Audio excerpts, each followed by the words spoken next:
Okay, that's what I've done. So let's see what happens on YouTube. If I go down here.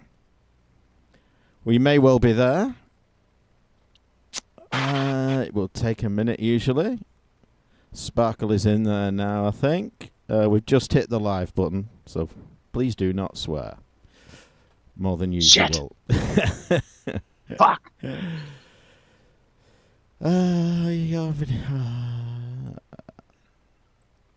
I can't see it. I'm running a little bit late. Can you guys just give me like 2 minutes to kind of get set up? You can join whenever you want. We're already running. Yeah, just mute it if you're going to be there and making noise, that's all, because we're live. I can figure out how to get it on this damn computer. We are live, so hello everyone. People are possibly there. I'm just trying to find the actual link myself. So I did it differently this month. Someone in Discord, I think it was Garcia, said, why don't you set the broadcast up in YouTube and then post the link in Discord? So I did that. Then just had to figure out how to get back into that with OBS. And so I didn't start a new stream. I used the existing link. And now I'm just trying to find how to get back into it on this machine. And I'll need to mute any second now. Why don't you? There you go. All right, we're in. Retro Hamer is there already waiting for us. Hello, you two, he says. Well, there's three of us. Just Sparkle's messing about with stuff at the moment, but he is here as well. Hello, Retro Hamer. Right, let's see if I can post this chat window in our own little thing here. And then we should be all kinds of ready to start some bullshit. Embed widget. Let's embed a widget. Oh, there we go. All right. So that worked. So yes, hello everybody. Something slightly different this month, as you've already heard. If you're listening to the podcast anyway, if you're watching live on YouTube, you won't have heard anything yet. But if you've heard the podcast, we had a special top 10 this month, and it was a listener one. It was the brainchild of Jeff, one of our favourite listeners. Sometimes our favourite, sometimes not, but you know. It varies. Yeah, these things fluctuate. So it was his brainchild. You may know him as Saberman in the old forums. And he's also part of the Spectrum Show on YouTube. Check that out every month. And he got together himself and three other listeners. So 2 UK listeners, 2 US listeners. He got Adi from the British IBM. He got Nermix from formerly of the Intellivision Eras, but we all know who Nermix is. And RF Warrior, who you heard on the Hardware Flashback for a couple of months running, talking to Scott about various things. So the four of them did a top 10 RGR moments. You will have heard it. If you are listening to the podcast, as I said, I haven't yet. I was planning to listen to it yesterday, and then shit got real, and so I just didn't have the time yesterday. And today, we've been out again all day, so I'll probably listen to it tomorrow. So thank you to Jeff for organising that. Thank you to everyone who took part in it. And I'm looking forward to hearing it. That is really cool. And I'm hoping to put that on this evening before I have to hit the bed and go to sleep to get up work exceptionally early tomorrow. But if not tonight, I will get that listened to here this week. I'm looking forward to it, man. It's gonna be funny to see what the perception is, you know, what they consider, some of the better moments. So It'd be fun. And I appreciate them doing that immensely. Yeah, absolutely. So what have we been up to in this last month? I was just saying to Scott, it seems like so long since we've done this, and maybe it's slightly longer than normal. We did the news just before Christmas, so it's been about a month. Sometimes we do one, every couple of weeks, a top 10, then the news, so maybe it's been a bit longer than usual, but just feels like a long time. Anyway, in this last month, I read Craig Turner's book, Game Not Over. I backed it on Kickstarter, and I've had it a while, and it's just one of those things that I'll get around to eventually, but I took it away over New Year. We went on a little mini break over New Year for a few days. And I took it there with me and read it. Great book. If you haven't got it, pick it up. If you have got it and haven't read it yet, then you are missing out. You should do so. TV shows. I've been ploughing through Bosch. I love the Bosch books. I've read nearly all of them now. I've got like 5 left or something out of 40-something books. So I love the books. The TV show, it's all right. It was a grower. I think if you've not read the books, then maybe you would give it a miss. But I've been enjoying that, and obviously I'm recognising some storylines. And they're not too faithful to all the books, but I'm recognising storylines and what have you. So watch that. I also watched the most viewed program ever on Netflix, which was Fool Me Once, which is a drama based on a book by a US author called Harlan Coben. You may have seen some of his stuff before. He's got a few shows on Netflix. So Fool Me Once, and it's all filmed around me, and it's actually, some of it is filmed in Arcade Club as well, Scott, so you might recognise some of the sets if you watch it. What's the gist? I feel like you're speaking a foreign language today, even though it's English. All these names and shows I've never heard of. Maybe that's because I got rid of Netflix long ago. Yeah. I should say I didn't watch it on Netflix, but it's on Netflix. It's an 8-part drama. About the main character's a woman. Her brother gets killed, and previously her sister had been killed, and she starts to look into it and figures out that they're connected, and then starts investigating, and shit gets real. But there's this guy, like a reporter / hacker, who's broken into this company's computers and found out some information, and he hangs out in Arcade Club. So there's a few scenes shot in Arcade Club. But it's What's the name of this thing again? Fool Me Once. What's the premise? I still don't. So she starts looking into her sister and her brother's murder, and they all link back to this company. And it's a series, though. Yeah, 8-parter. Yeah. All right. It's definitely worth a watch. Another one I watched, a half-hour comedy. There's only 6 episodes in the season. Such Brave Girls. It's about a single mum raising 2 girls. Just a UK comedy. It's quite funny. I watched another one called Vigil. There's 2 seasons of that. That might interest you, Scott, as well. It's the first season is set on a British submarine. One of the sailors gets killed, and the police go and investigate. And so there's all the infighting between the Navy and the police, with the Navy sort of saying, no, this is our jurisdiction. The police saying, well... Very British style. No. I beg to differ, sir. We're coming aboard the submarine. No.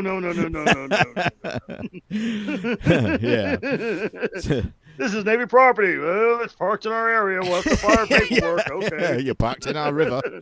Oh, this is going to lead to paperwork. So the first season... So it's all Corey's fault. They weren't even involved. Oh, I'm bringing it up anyway.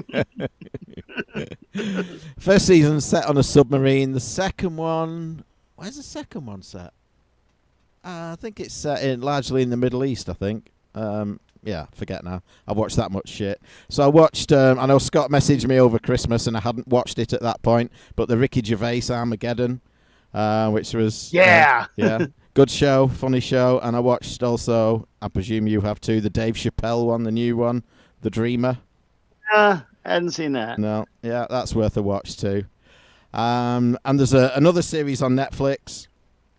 I think it's just called World War II, but it's like it's a documentary, but just a lot of original footage, but some of it colorized as well. And I was saying to Paula, it's like, when they colorize stuff like that, it just makes it so much more real. Like when you see it in black and white, you think, "Oh my God, that's centuries ago." That's not relevant these days. But when they colorize it, I don't know, it just brings it home a lot more. But that is a good series. Yeah, I tell you what, since we're on the topic, I history is a moving thing, right? And I get that, and World War I, for example, was quite distant to us. We didn't have, we were keenly aware of it. I think that, the quality of education at the time was such that we had, functional knowledge of World War I. We knew the major belligerents. We knew the major, defenders. We knew the major battles, the major events, the resolution, the evolution of naval power, of tanks, of air power. We're pretty knowledgeable of that, right? Mhm. But maybe the average knucklehead on the street knew about World War One. It was still taught in school to to a degree, and World War Two was still very real to us in the sense that, like, in the 70s to the 80s, it wasn't that far past the end of World War Two, and we used to go to, like, the Oshkosh Air Show, which is a major air show in Oshkosh, Wisconsin.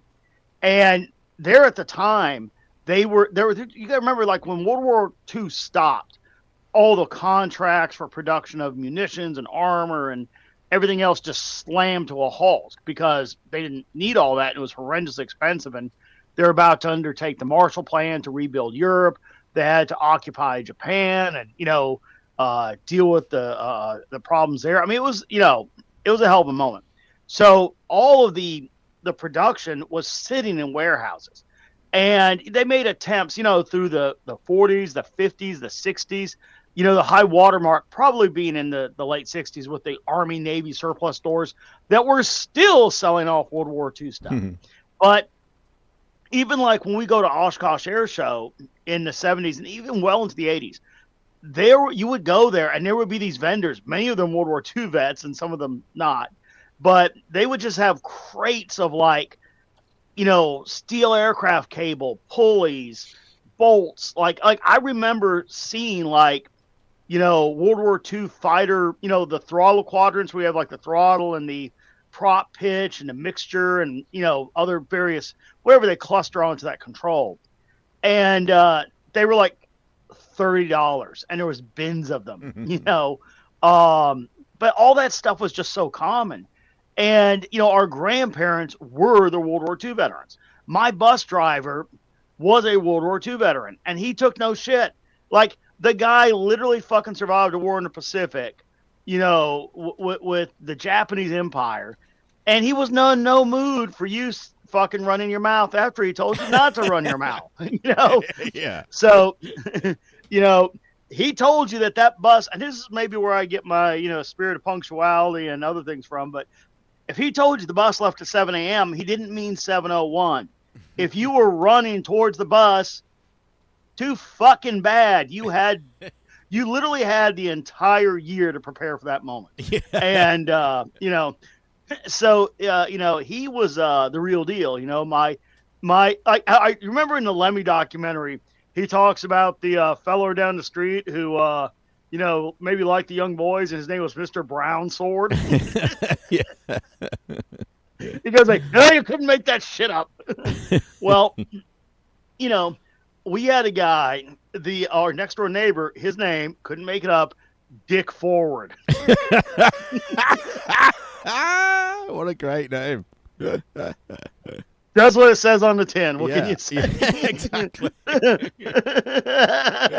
Oh my God. I know that dude caught hell, whereas, like, but that was what we grew up with, and so World War II was, even though it was in black and white on TV, we were so keenly aware of it, and it was so important to the world order and the societies we had that came out of that. And that is being forgotten and abandoned somewhat willingly at a frightening pace. Mm-hmm. I mean, I would say kids today probably, the youth, the 20-something, have about the same connection to World War II that we had to World War One, and it was just a couple decades more distant. Yeah. But what they don't know is fucking amazing. Like, they've never heard of the major battles. They've never heard any of the names. Mm-hmm. Like, if I bring up the name Joe Foss, right? Joe Foss flew in the Pacific, mainly flew Corsairs, but flew some other stuff. And, the guy had more medals than you could count, ended up, getting the congressional, had planes shot out from under him, swam to a fucking nearby ship, got a ride back to shore, got another plane, went up 3 times in the same day, But all this stuff that you and I, truly understood and treasured, these kids don't care. And many of them don't even consider it to be a part of their culture. Like, it's alien to them. They're not here for that. They just don't care about the sacrifices that were made. So, I think, what I'm trying to get back to is I think the importance of colorizing some of that World War II footage and getting it out there, even if, like, for you and I, it's like, oh, that's impressive, but yeah, I already know that. Mm. Just if one of these damn knuckleheads actually sees it and appreciates what took place and can possibly summon the will to connect it to their life today, that would be pretty cool. Yeah. I'm only just a quick Mm-hmm. World War II. So my kid's great grandfather, from their mom's side, fought in World War II. Guy got shot in the stomach during Normandy, kept going, was somewhere like on a farm in France, got stabbed by a bayonet and shot in the chest, kept going, and then had a finger blown off somewhere in Germany and kept going and got a Purple Heart. And I always think, like, that's a fucking hero. You know what I mean? Yeah, The guy was yeah. stabbed and shot 3 times and just, like, kept going. Now, yeah, I don't know. It's just, people are completely different, you know? Yeah. Yeah, look, there's, as you get older, some of your service-related wear and tear tends to come up a little bit. And I always looked at it like, you know what, I was a young man when I got out. I survived it relatively well. Any problems were comparably minor, and I never, like, filed for anything. Like, I never filed any claims for any disabilities and all. And I always kind of looked at that as kind of being kind of greasy, like, nah, that's for fucking dudes that, like, actually had issues, right? And then you get older, it's like, that actually could make a difference in, like, future access to healthcare. Maybe I should file something. Do you have a pre-existing condition? Oh, dude. So just real quick, a quick aside. There's this dude I know, Bobby Henline. He goes by the Well Done Comedian. And he's, a combat vet. And he has, I think, somewhere around 70% burns, And dude, he was in the recovery ward at the burn place.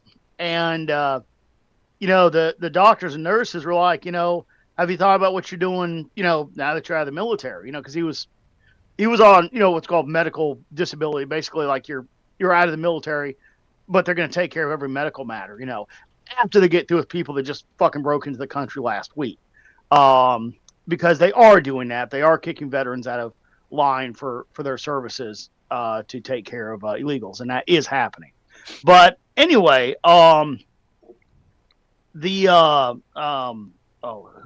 fuck I'm trying to think of? Oh yeah, Henline. He would do these bits, and my God, was it some funny shit.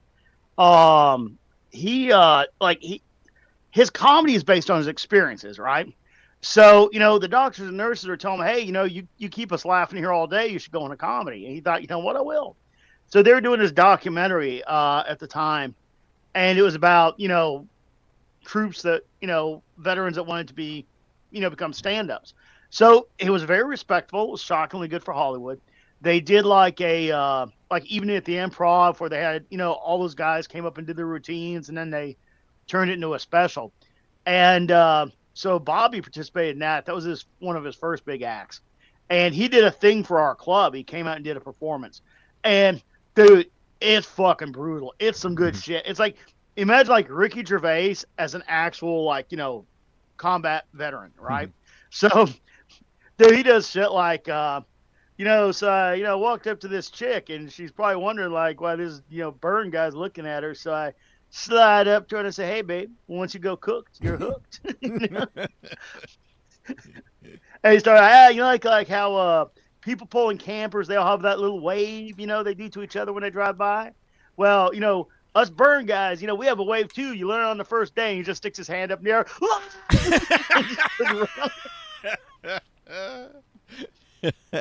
And he was talking about where, the cop pulls him over, right? And he goes like, all right, son, where's the fire. I'm just gonna go back to my car. You keep going. Mind your own. Yeah. Whoa.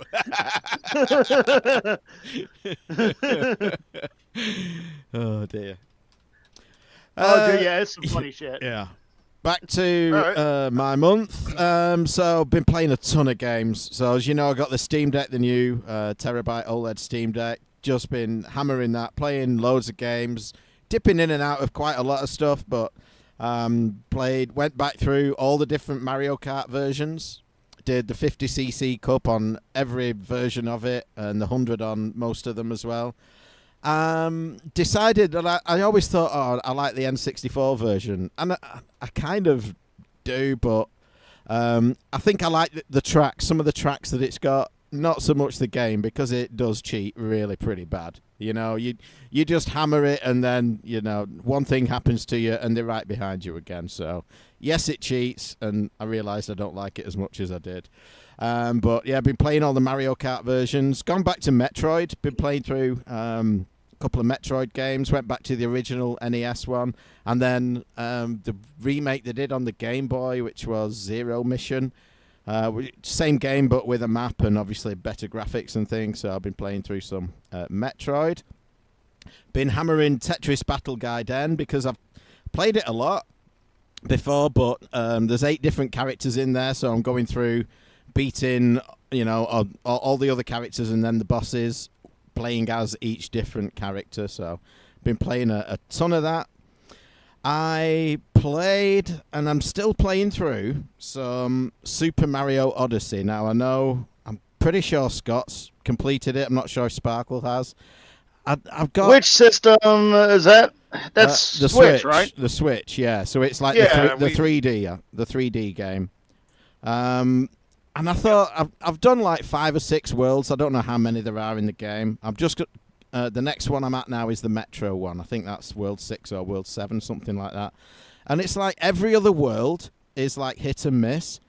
Like, I got through about 3 of them, and I thought, do I actually like this game? Am I having a good time here? And then I'd do a level, and I'd think, yeah, well, that one was okay. And then I get on the next one, and I think, I don't know. It's very mixed for me. How did you find it? Did you complete it? Yeah. I found it okay. It wasn't terrible. It wasn't great. It was not memorable, but it wasn't bad. I thought a lot of the cutscenes were good. The gameplay was average Mario. It wasn't as weird as Wonder, where it's like, you know, all right, it's for 4-year-olds, or it's for 40-year-olds doing mescaline. Which is it? Oh, man, yeah. But, so I've been playing some Wonder, and I'm like, okay, I can see with the platforms there, and I can see the flag there, and I can see my character and what I'm supposed to jump on and miss. What is all this other shit that's moving around and singing to me and making tunes and doing pretty patterns? Like, what the fuck? Have I dropped some acid? I mean, did you put, I forget what you put the something item in my is. drink? I don't know what's going on. I got roofied here. What's the item? There's something that you hit that just goes absolutely bug nutty, and like the whole screen melts, and like, you know, everything's deeply fucked up. I can't remember what it is though. It's like a mushroom, or it's probably a mushroom. Let's face it. Yeah. I don't think I've got playing that the far Mario yet. odds. I've only done like 3, 4, maybe 5 levels, and I'm like, man, this is just too much. It's like, why do you need all this other shit in the background? It's crazy. It's almost like they said, well, we've got all this processing power and storage space. Let's fill it up with random crap and make people have epileptic fits. I don't know. It's just, you don't need all the other shit. So we really had fun with Odyssey just because of the 2-player mechanic, where, you know, a younger player can kind of play through it with you as the cap.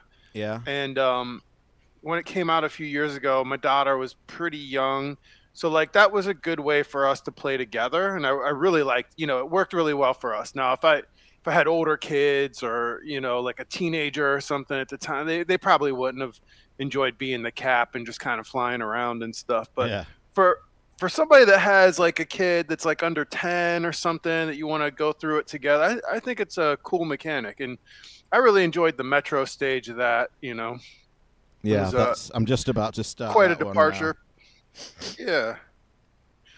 Well, if you're Just- done, I'll jump into my month. Just before we do, I've got just done some movies now you're here, because I know you'll have seen a lot of these. You turned me on to some of them. So obviously, we haven't done this since Christmas, so watched 8-Bit Christmas.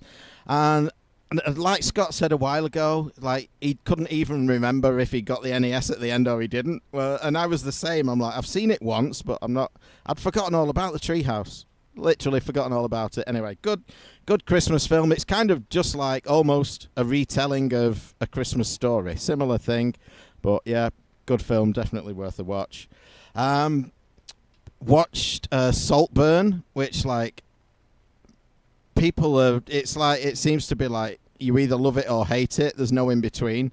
Like my middle daughter said to me at Christmas, "Have you watched Saltburn?" Yeah, I said no. We're gonna do it like next week. She said, when you've watched it, message me. And I'm like, okay. So, something's going on. It's just the weirdest shit. But it's like like a totally weird film.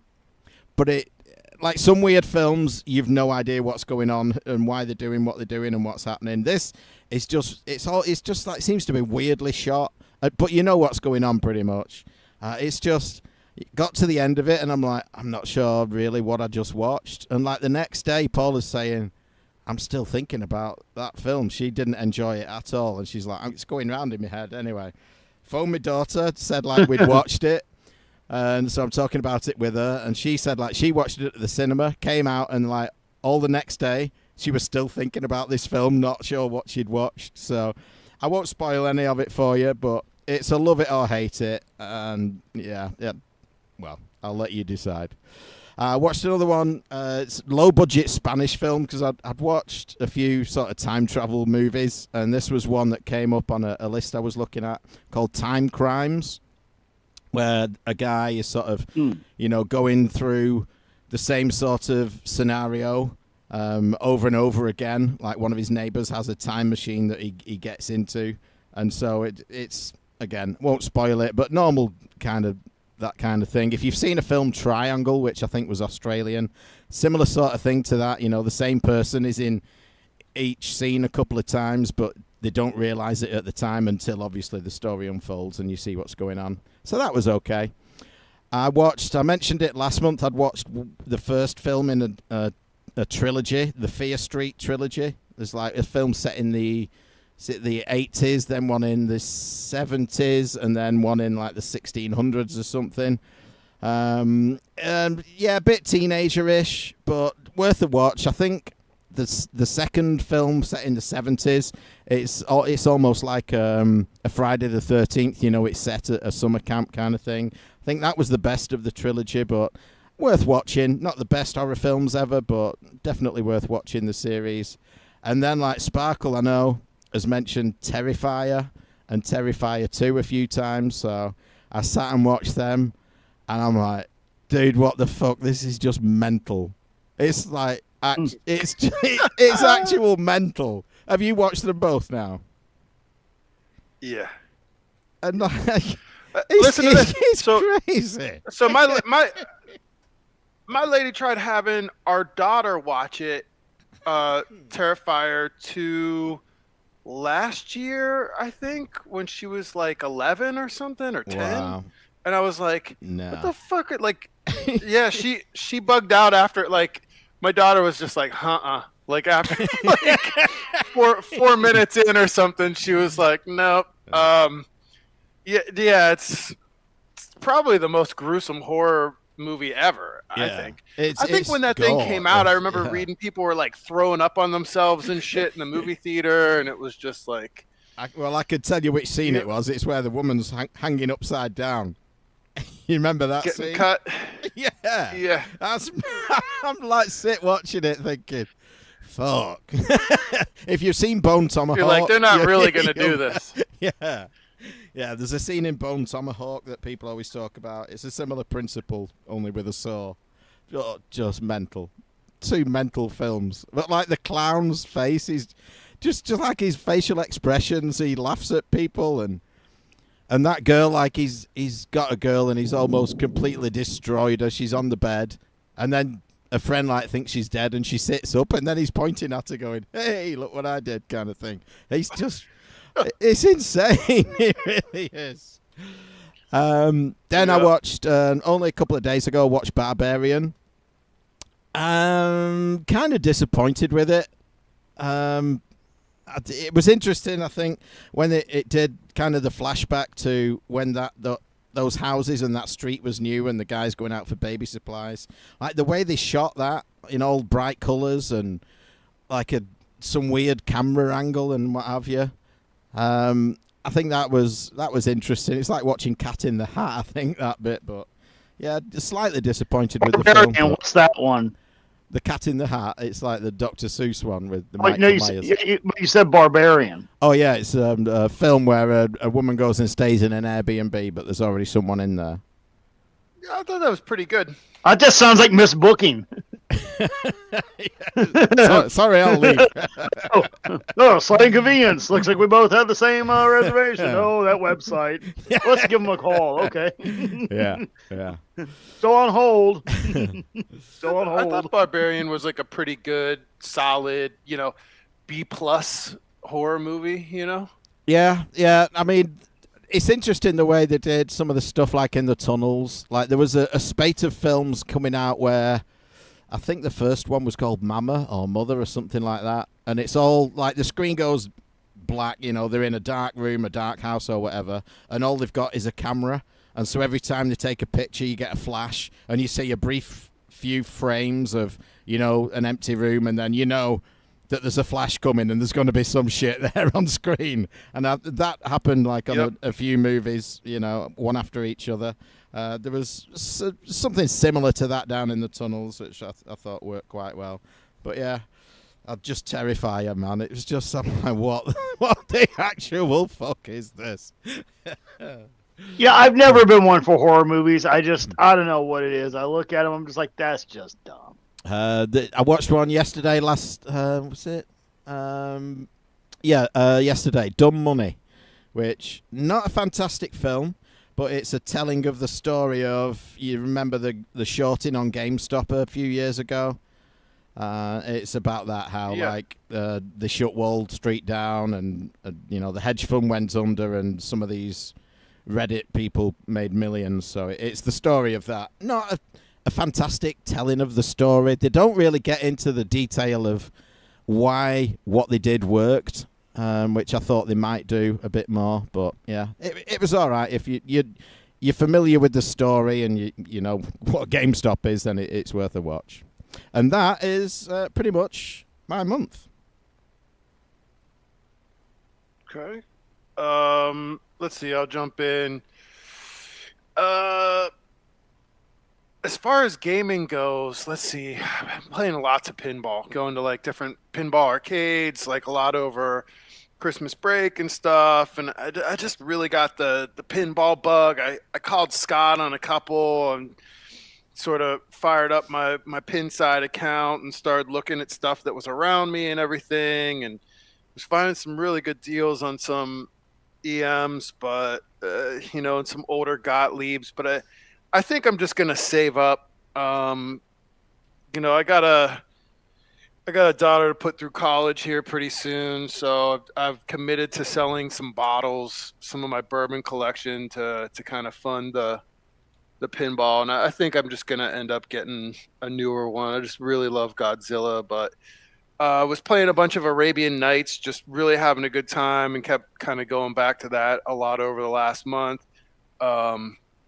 Was playing Aliens Fire Squad. Scott, I don't know if you've played this, but it's probably the best. Yeah, that's probably the best Aliens game ever made. I mean, it's really fun when you're playing with some friends online.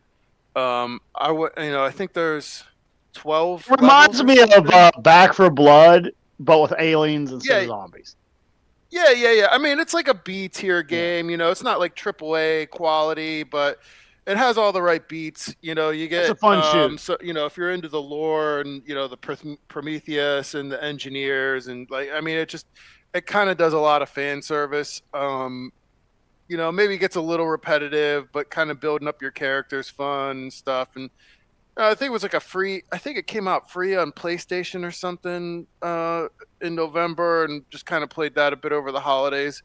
And then it made me want to fire up Contra and some Space Invaders, so I was kind of playing those a bit.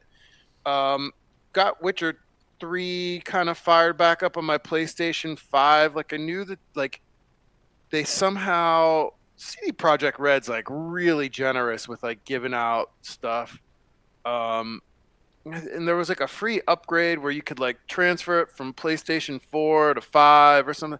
I think that game's like 8 or 9 years old, but I really love The Witcher, so I was playing a little bit of that. And then at one point a couple weeks ago, I almost pulled the trigger on a GI Joe arcade machine. It was like $1,200 local, and it looked like great condition. And I'd actually been playing one maybe 2 weeks earlier with my daughter in an arcade here, and the 4 player sort of on rail shooter, and we had a blast. And I was like, I got the space, maybe I should just pick this thing up. And then at the last minute, I kind of backed out of it because I don't think I need another just like dedicated game. It's I'm if I had a huge arcade or something, tons of games like Scott, I think it would be one that I'd add. But right now, I just think I want to focus on that pinball. So, see, as far as the big screen, I went and saw whatever the Hunger Games like prequel movie was with my older daughter over the break. She really wanted to see it. I don't really eat carbs. Like I have not eaten carbs. I get some naturally through some vegetables and stuff like that, but like very low carb. I've lived a very low carb life for many years. And she got a giant popcorn and everything, and it smelled so good. So I'm sitting in the theater with her, and I just started eating a couple handfuls of popcorn, and I was out. I was like, so couldn't tell you much about the movie because I fell asleep maybe 20 minutes into it after gorging some popcorn. But I did go see Godzilla -1 with my little one, and that movie was fantastic. Talk about like just a fantastic piece of cinema, really. I mean, it kind of has everything you're looking for. It has like a full story arc for the main character who's a kamikaze pilot. There's enough of the monster in there. It's a period piece. It's like right after World War II in Japan.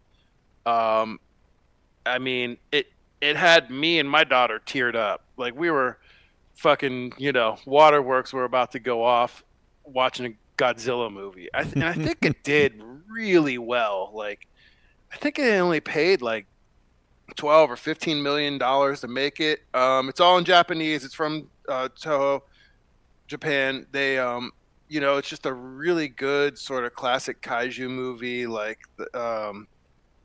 it wasn't like one of these recent Hollywood Godzilla movies. It was like it's a kind of a serious film in a way. So it was really good. Maybe a tad bit slow for me, but overall, can't recommend it enough. It's in Japanese. It's subtitled, so you kind of have to deal with that. It would be nice if they could maybe dub it at some point. Probably will. I did see that new legendary Dave Chappelle live in person Netflix special, whatever. Mm-hmm. The Dreamer. I never pass up a chance to see whatever his new special is. As soon as it was out, I watch it.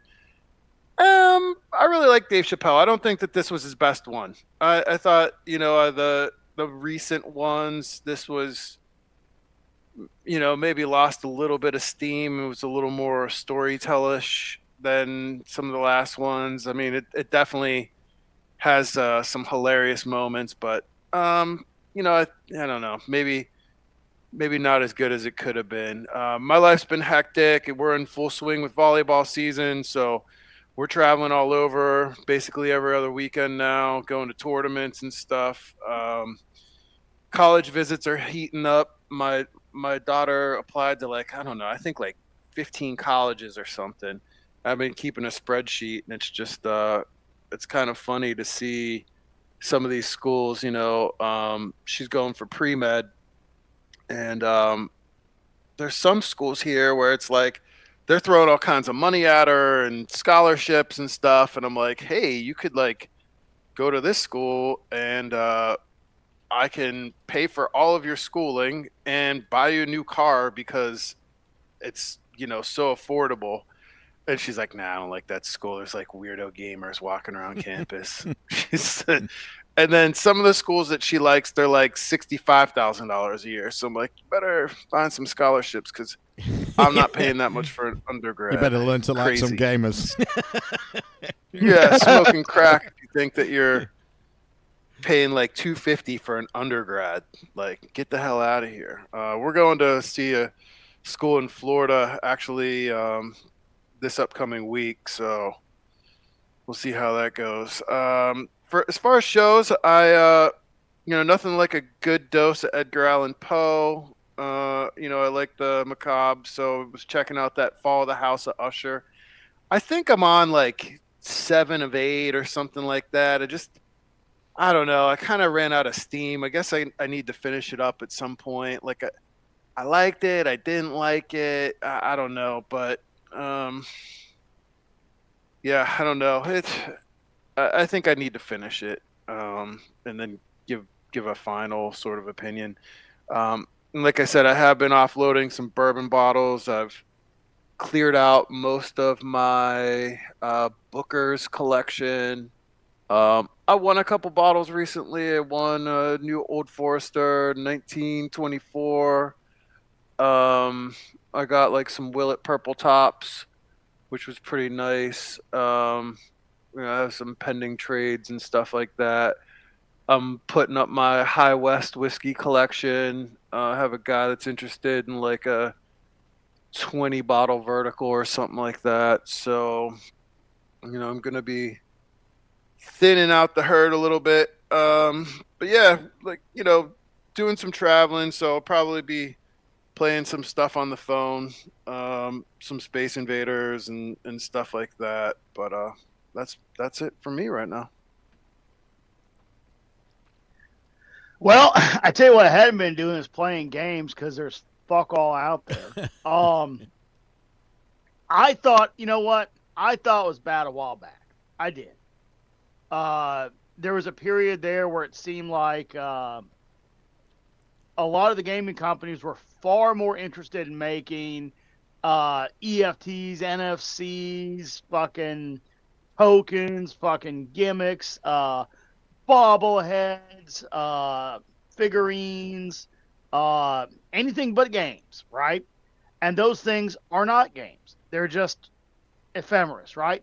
I'm sure at some point, in the same way that I have like a really cool, set of ColecoVision stickers hanging from a pin up here or, whatever, right?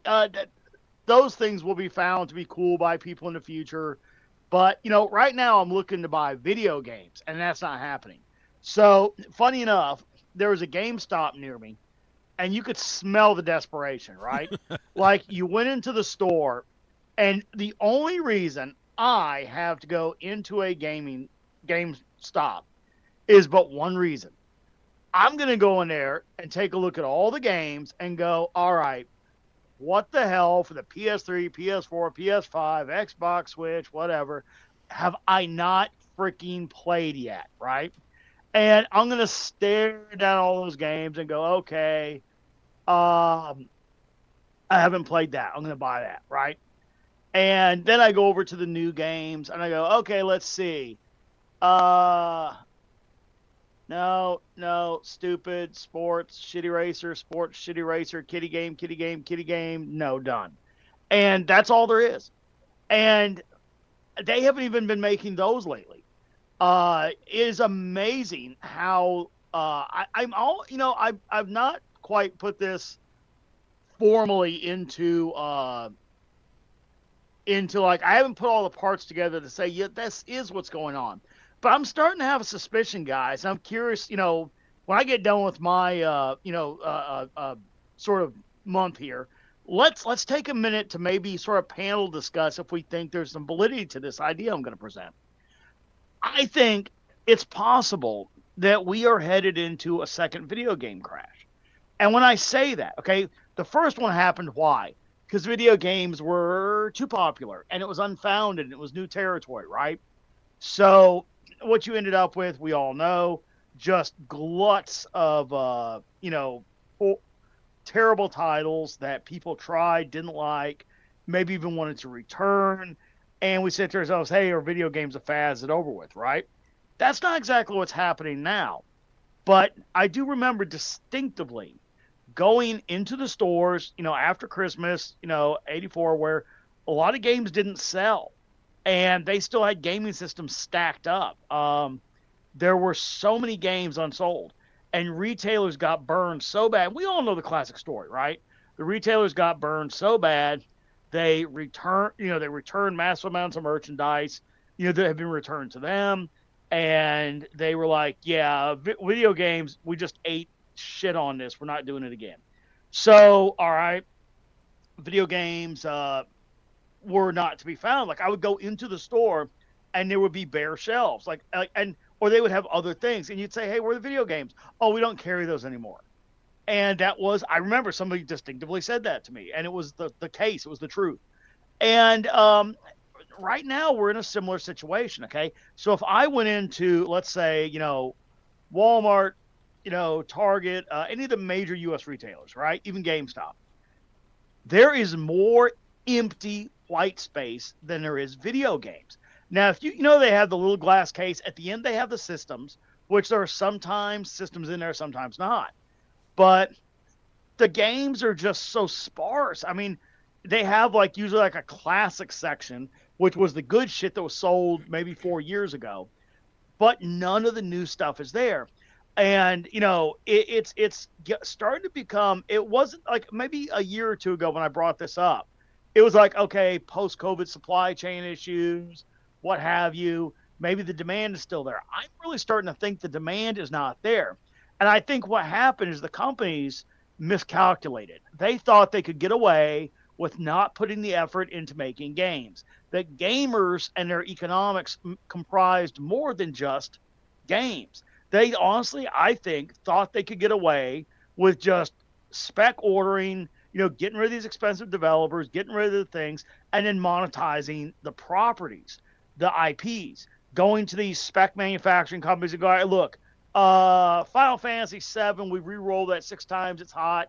Make us 2 million Funko Pop bobblehead Final Fantasy VII characters. And they did. And that became gaming products, not games. And there were also, yes, there were studio mergers. Microsoft bought up the world. We all know this. But guys, I'm starting to think we might be in the second video game crash, because what can't I do? Out of all of this noise, what can't I do? I can't walk into a store and I can't see an array of new and interesting games, marked down hotter titles from just a year before, as there's a continuous flow of new and interesting games. We had one Mario and one fucking Zelda out of 5 years, and there isn't fuck all else out there. I mean, I see it, literally I saw it yesterday. I had to go pick up a bunch of Rubbermaid organizers. I went through the video game aisle, and once again, I was staring at more empty slots than I was actual games. And there's nothing coming out on the horizon. There's no good stuff. So chew on that a bit as I just rattle through my month here. Because, guys, I think we might be in a second video game crash or damn close to it. So, since I haven't Well, do you want to playing carry video on games- that discussion and then finish off your month, or do you want to finish your month first? Yeah, let me just finish up the month, because that way it's more concise, I guess. So, since I haven't been playing games, really, any new stuff, because dude, I got a lot of retro games. They're wonderful. I play the hell out of them. But I want to sit down and play a long, story-driven, beautiful, crafted game, and I can't buy it to play it. So mainly, what I've been doing is working on stuff. I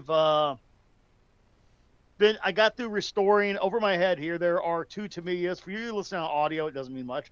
But I've been going through some older RC cars that needed some updates, refreshes, and all. And in many cases, parts that were not available in years, possibly even decades, are now producible and available. I'll give you the coolest example. This red truck here, it's a Tamiya Bruiser. I'm sorry, what later became the Bruiser when it was re-released. For those watching in black and white, Hilux. it's the one next to the yellow one.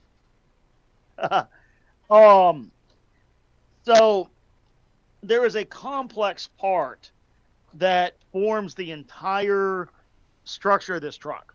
And it is part of, so to me, you put all the servos and receivers and all that stuff into a box in the back of the truck. The box serves as both the cab mount for the front assembly of the body of the truck, and it serves as the bed mount where the bed sits on. So without this box, you are not putting the front of the truck body on, the back of the truck body, or any of the bits that make it run. And that is just unfortunate. So they were made out of like a clear Lexan. They're crumbling to dust, and so many of these trucks are unusable. So finally, I got into resin printing, and I've not done a lot of that. Mainly, I've been doing all the FDM stuff. But there's been a lot of revolutions in 3D printing. So what I just recently made, now this one is going to be, the one I'm going to show you on camera, I've not done any post-processing with yet. So once I do the post-processing, which is quite minimal, it'll be crystal clear, like you can see through it and read on the other side. But this is the top half of the radio box. So it's quite detailed. You see, these here are mounts where servo mechanisms attach. This is the switch that sticks up out of the bed. This here on the side clamps down. So for the benefit, since this is an audio podcast, what I'm showing here is a very complex piece that was injection molded out of acrylic that I 3D printed out of clear resin, right? Now, it is foggy at the moment because I have to sand it, polish it, and then hit it with clear coat. And then, like I said, you can read through it. But so anyway, I've been doing a lot of catch up on RC car stuff. And I have a new cat inbound. You guys, I think I mentioned on the show, my boy Fuzz passed away. And, he was a hell of a dude. He was 80% Maine Coon, 15% Norwegian Forest Cat, and the rest was kind of, just polycat, as they call it, the cat version of mutt. But he was predominantly Maine Coon and just the best cat ever. And, I do like having a cat around the studio and the lab here and all that. And, but it can't just be any old cat. I need a dude cat, the kind of cat you can, you know what I'm saying? The kind of cat you can walk in and fist bump, right? Fuzz and I had this, human cat bond relationship for like just I was gonna say the other day, but it was weeks ago. Like I'm sitting there and he's like sitting there on the bed. He just reaches up and like fucking smacks me like for no reason. So I just reach over and smack him, and he looks at me like, "Yeah, I didn't think that through." and then next thing you know, he like rolls over in my lap and he's looking up, purring, like rubbing my belly. We're good. But you know what I'm saying? Like it's like hanging out with one of your boys, normally cats, more delicate, more, women's pets, whatever. But, I think like Maine Coons make great cats for dudes, they're just, opinionated and freaking funny and just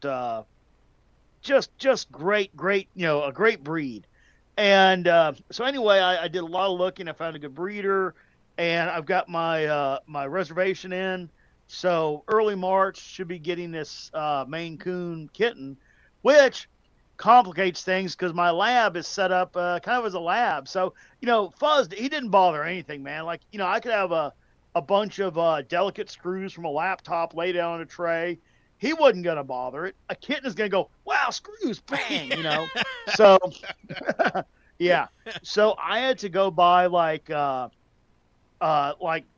a dozen of those large Rubbermaid totes, to reorganize a lot of things in the lab and all that, and getting my, getting the basement arcade workshop area kind of more hidden proof, So yeah, that's been kind of my main projects. I know there's something else. Just some retro computer stuff. I've been messing around with this new build, and the guys that are doing that NUXT that I mentioned. I've got my order in, so as soon as those come in stock, I can't wait to get that done. The MSI, which I'll cover this in the hardware flashback because it's an important diversion. He had a project he announced for the replica MSI that basically it's a module that snaps on the back, and it gives you, VGA out, keyboard in, and it emulates a video setup called the Dazzler, right? So basically, it gives you keyboard, mouse, video, all in one add-on module that really rounds out this computer and makes it a very usable CPM computer. So anyway, I got the replica MSI sitting next to the real MSI, and it is just freaking fantastic. So, I've been doing some retro gaming stuff, mainly in the computer realm. So anyway, that's kind of my week, month, what have you. So yeah, you want to, let's just do a little panel here. I kind of presented the premise. What do you guys think? One of our listeners, by the way, already chimed in, Bob, and Bob says, I'm starting to agree with Scott. Things are very stagnant. Bob is Black ZC. Off to a good start. So just before you go on from that, we've got at work, we have these little plastic bowls, but the bottom is magnetic. So if we're stripping a laptop, we drop the screws in, and we can literally put them on like a metal cupboard we've got sideways, and the screws don't fall out of it. So if you're looking to keep screws secure, they're a good thing. Those are great. I use those in my garage all the time for like engine teardowns and bits like that. But I have a very special talent for not utilizing those when I don't like. I'm literally like, I got this plastic tray, let's just throw them all in there. But now I got to think, because I haven't had to think about kitten behavior. So. Yeah. So right. So I've formulated some sort of thoughts on, are we going into a new video game crash? I'm going to say no, but I think the industry is changing, and I think it's been coming for a long while. So, because you still see, well, this studio's laying off, this studio's shutting down, but then the next day you'll see, well, this studio's rates $2.6 million to make a game. So there is money in games, but the big studios, it's just got to a stage where they're risk averse. There's too many people, too long a time to make a game, and so rather than take a risk and do something new, you get, whatever it may be, Call of Duty 5, you get, Fallout. You get Call of Duty 5 upscale remastered Ultra Criterion edition for $65 1 year after it came out. Yeah, so I think that was always going to be the end result of that sort of view on the industry. So I think the mainstream is going to change. Maybe it will go away, maybe not, but we've got some news items coming up soon. There's been some sort of leak where developers have sort of said, we're making this for the Switch 2 in September. So now people are saying, well, there's a Switch 2 in September, so that's possible. It's not definite, obviously, but it's possible because other developers have come out and said, yeah, we're making games for the Switch 2. So I don't think the mainstream is going to completely go away, but even if it did, let's say Sony just said, no, we're out. This shit's crazy. We can't bring games to the shelves. We're going to go back to making other things for a while. We'll make some DVD players. Well, not DVD players because they're dead as well. But you know what I mean? We'll go back to doing TVs or whatever. But there is a massive... DVDs, it's the future. Yeah, but that'll save our company. Come on, let's go. But there is a massive, massive indie game market out there, an industry out there. And it's almost like the industry has gone full circle because literally a bedroom coder can write a game in Unity or in something else and put it on the market. They can put it on itch.io. They can put it out on Steam. They can put it out. But they don't have they can do graphically pleasing games, and they can do compelling Twitch games. What they just can't do is pull off something like Outer Worlds or Fallout. No, that's or, what I'm saying. That's why I think the industry. things with That's why I massive think the industry dialogue might and change. storyline. That's why I think the industry might change. There are those games out there. And look at the DS. The DS was Twitch games. Yeah, there was some. There was a couple of Zeldas. There was like Hotel Dusk and a few other ones that you went through for a few hours. But most of the DS was Twitch games, and that system went stellar. And I just think rather than die and completely go back, the industry will survive, but yeah, your days of going into a store might not be there anymore. You might have to sign up to itch.io. You might have to go on Steam and play these games on your computer. That might be the way it goes, but I don't think it's going to. And I know that you're not going to do it, but I think that might be where the industry goes for a while until, maybe it comes back at some point. What happens then, I'll make the next prediction. And the reason I do think this qualifies as at least deep precursor science to video game crash, is one, what if I don't want the low budget knockoff shit alternative or home indie games that can't deliver big, epic, grand storytelling? Like, think of, Titanfall 2, Fallout 4, Outer Worlds, these epic campaigns, right? That's the large reason of why I buy modern games, because I can get just those hours and hours of cinematic gameplay with deep storylines, and that takes huge teams to develop, right? Mm-hmm. So I'm just not to insult, because we have been small time game developers, we've done it, right? So in no way am I trying to insult these guys, but what if I want to see Kiss or Gwar in concert and not Timmy's Jug Band, right? What if I want to see big, giant, epic titles that entertain for dozens of hours at a very deep level, and the indie guys can't and won't do that. They're good for some games, and I do like some of their games. But if, the kind of epic that would keep, large studios in operation, if they're not making that, I'm not buying that. And then where do we go from there? Sooner or later, the studios have to close the doors. Either they come to the realization they can't survive on bobbleheads in GameStops, which, by the way, our GameStop that was near us closed, like out of business for good. So, well, what's really surprising is we got. I know we're still talking about this, but I'm just going to reference a news item that is coming up later, and it's our version of GameStop over here is called Game, and they have announced they will no longer do video game trade-ins. They will only sell new games. So, how the fuck long are they going to survive? Yeah, well, not my problem. So what would be my, again, I am not the totality of the gaming market, okay? I know that. I work, let's say, so for example, I got 3 young engineers I work with, right? Each one of them has a Switch. Each one of them buys digital games only. Each one of them predominantly buys these indie games that are a part of this hot market. Yes, indeed.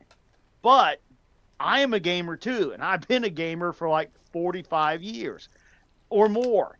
And there is absolutely a lot of us out there that are looking for quality, epic, expansive, large production games, and those have disappeared. Not just that, but even some of the smaller stuff has disappeared from the shelves.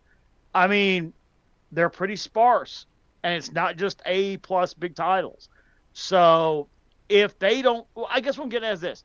If they don't produce the product and indie games fill the market, those studios go away, because otherwise there's no financial justification for them to exist. What are they going to do? Well, we still spend millions of dollars to go in and sit around the office and talk about what we would do. No, it's over, man. So I've seen... Well, I've seen this week there's an Indiana Jones game marketed for later on this year, but it's months away. There's a trailer out there. Hit movie? They just killed the fucking franchise, there's- man. there's Like a- literally, they killed the franchise. Yeah, there's a trailer out there for the game, The Circle of something, I think it's called. But so that is, Circle a of big Terror. title that's coming. But I mean, No, it's not. could Dude, that title will fall the fuck flat because Indiana Jones, right, was his corpse was spat on, shat on, drugged through the streets, and they killed the franchise, right? About the last thing in the world I would be interested in right now is an Indiana Jones game. so it could. So you're looking for these big narrative games, graphically pleasing games, big story-driven games. Maybe there's only somebody like Nintendo going to make those, rather than studios taking a risk on them. I think that the gaming landscape has certainly changed and evolved over the last couple of years. There's a number of factors that really contribute to this perception that you have, Scott. And Well, You know, one would I be think- the fact that the games aren't on the shelves and there aren't any No, but titles in the pipeline. And saying there's that there lots- are I when mean- there aren't doesn't fix it. no, but I mean, like, look at Baldur's Gate 3. Like that was a huge game. There's tons of ones coming out next year, new Final Fantasies. Now, they might not all be ones that you Well, like, thank but I fuck think we get another one. That's the point. That for but years, look, like tons of my games, the development costs are out the wazoo now, right? So just like if you look at Why? the movie industry, there's these huge tentpole movies. They're paying these guys tons of money. Like, I know a number of guys that are working in games development. They're all making $100,000. They get bonuses and everything else. So these large companies want to focus on creating high quality, really advanced games, intricate storylines. I mean, these games are now, you might spend 100+ hours playing a game. So you don't really, they're big budget games. They're trying to recruit these huge investments that they're making. Those are the games So they're it- not making, though. That's just literally the game you're describing is the exact game they halted making almost 2 years ago, and there's none in the Now- pipeline.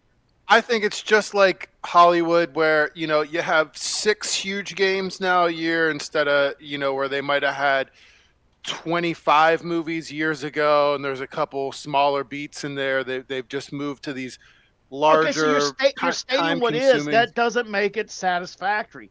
That makes it. I know, it's like but saying, there's well, also- it's like saying, they used to wash and sanitize the bathroom. Now they just don't put in toilet paper and let the shit pile up. That's a grade A bathroom, just like you've always had. No, it's not. Well, I mean, you certainly have a rise of indie games, right? That like UK was saying, the independent developers, don't smaller fill that studios, they have Yet. access to, but I think that they have kind of taken away some of that B tier game. I was kind of surprised to see Alien Fire Squad, because to me that's like a B tier game that I would have seen a few years back, that like doesn't really exist so much anymore, because it seems like they've either poured the money into the huge tentpole Call of Duty game for the year, or they've poured it into some small little on a phone type game. So and now games are a service too. A lot of studios have shifted towards that model where they're continually updating new content rather than releasing a sequel, and that's kind of like Call of Duty now. And Like, that's why I they have- stand there as a customer and go, au revoir, bye, enjoy your journey. I already bought your shit 2 years ago. I'm not buying it again. but like Fortnite, people perpetually play it. It's a service. It's not really even so much of an annual release or anything. I mean, there's certainly a focus on quality now in these huge games. I mean, how long has it taken them to do the next Skyrim or the next Grand Theft Auto, right? Like the next Witcher game. Like, these things take seemingly 10 years to make now. So No, so Yeah, you're let me gonna tell you, see- from a practical software development lifecycle error, unless you are insanely, magically under-resourced, okay, i.e. you're not putting any real talent or investment into the production, it does not take 10 years to produce a game. It doesn't. If a project gets snoozed, if things can happen like that, but for the most part, that these, I mean, Mark, these almost sound like studio talking points. No, we still have a wealthy variety of games that are made with intricate titles. And I look there and go, shelves are empty and your stuff is shit and it's late. And, that as a consumer is my, takeaway. And what do I do then? I leave the store without buying anything. There was no money spent. And that's why I think we are on the precipice, if not already, unless they do something radically different. All right, my money, let's do a comparison, okay? My money will come out of my wallet real quickly for games, okay? So if I walk over here and I go up to my thing of PS4 games, right? Okay, I can look at that and I can go, all right, what do we have here? Bam, bam, bam, bam, bam. I'm looking at probably 80 games in this Rubbermaid tub. So many games, right? Each one of them I ordered, whether I bought from the store, whether I bought from Amazon. Over the last year, I bought Mario, Zelda, and Mech Warrior. That's 3 in like the last calendar year. 3. Whereas I bought 80 in the preceding years. I have the disposable income. I have the will. There's nothing there for me to buy.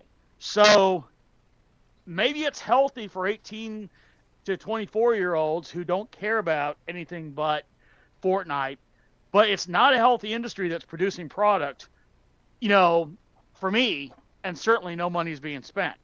So that which cannot continue won't. So there was a story over here. All right, let me throw out. You're not entitled to your own math though, right? Because your math ain't mathin'. How many games do you think were officially licensed and released on Nintendo Entertainment System? Don't know, don't care. There's none I want to buy. 1391. 1,391 games. How many released on PlayStation 4? And to date, there's going to be more games that are still probably coming out, but over 10,000 games would be released to PlayStation 4. So none of your words actually result in me going, oh, you're right, I do want to spend money on that game. Let's talk about some of the things that are here, okay? I just pulled up a list of games, okay? Anagrams, crosswords, Sudokus. Oh, look, those are new, original, exciting titles I can't wait to play. Let's skip through the numbers. We have 3D air hockey. There's a stunner. 60 parsecs with an exclamation point.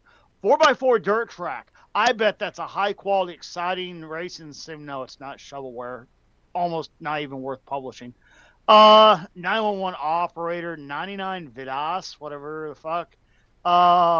Abyss from Enjoy 1-Up Games. I'm reading through the list of Switch games right now. Airy Little Bird Adventure. I could make a little bird flutter around the screen. That sounds kind of fun, but let's see here. Aerial Heart, Ankinofa from Pixel Lantern.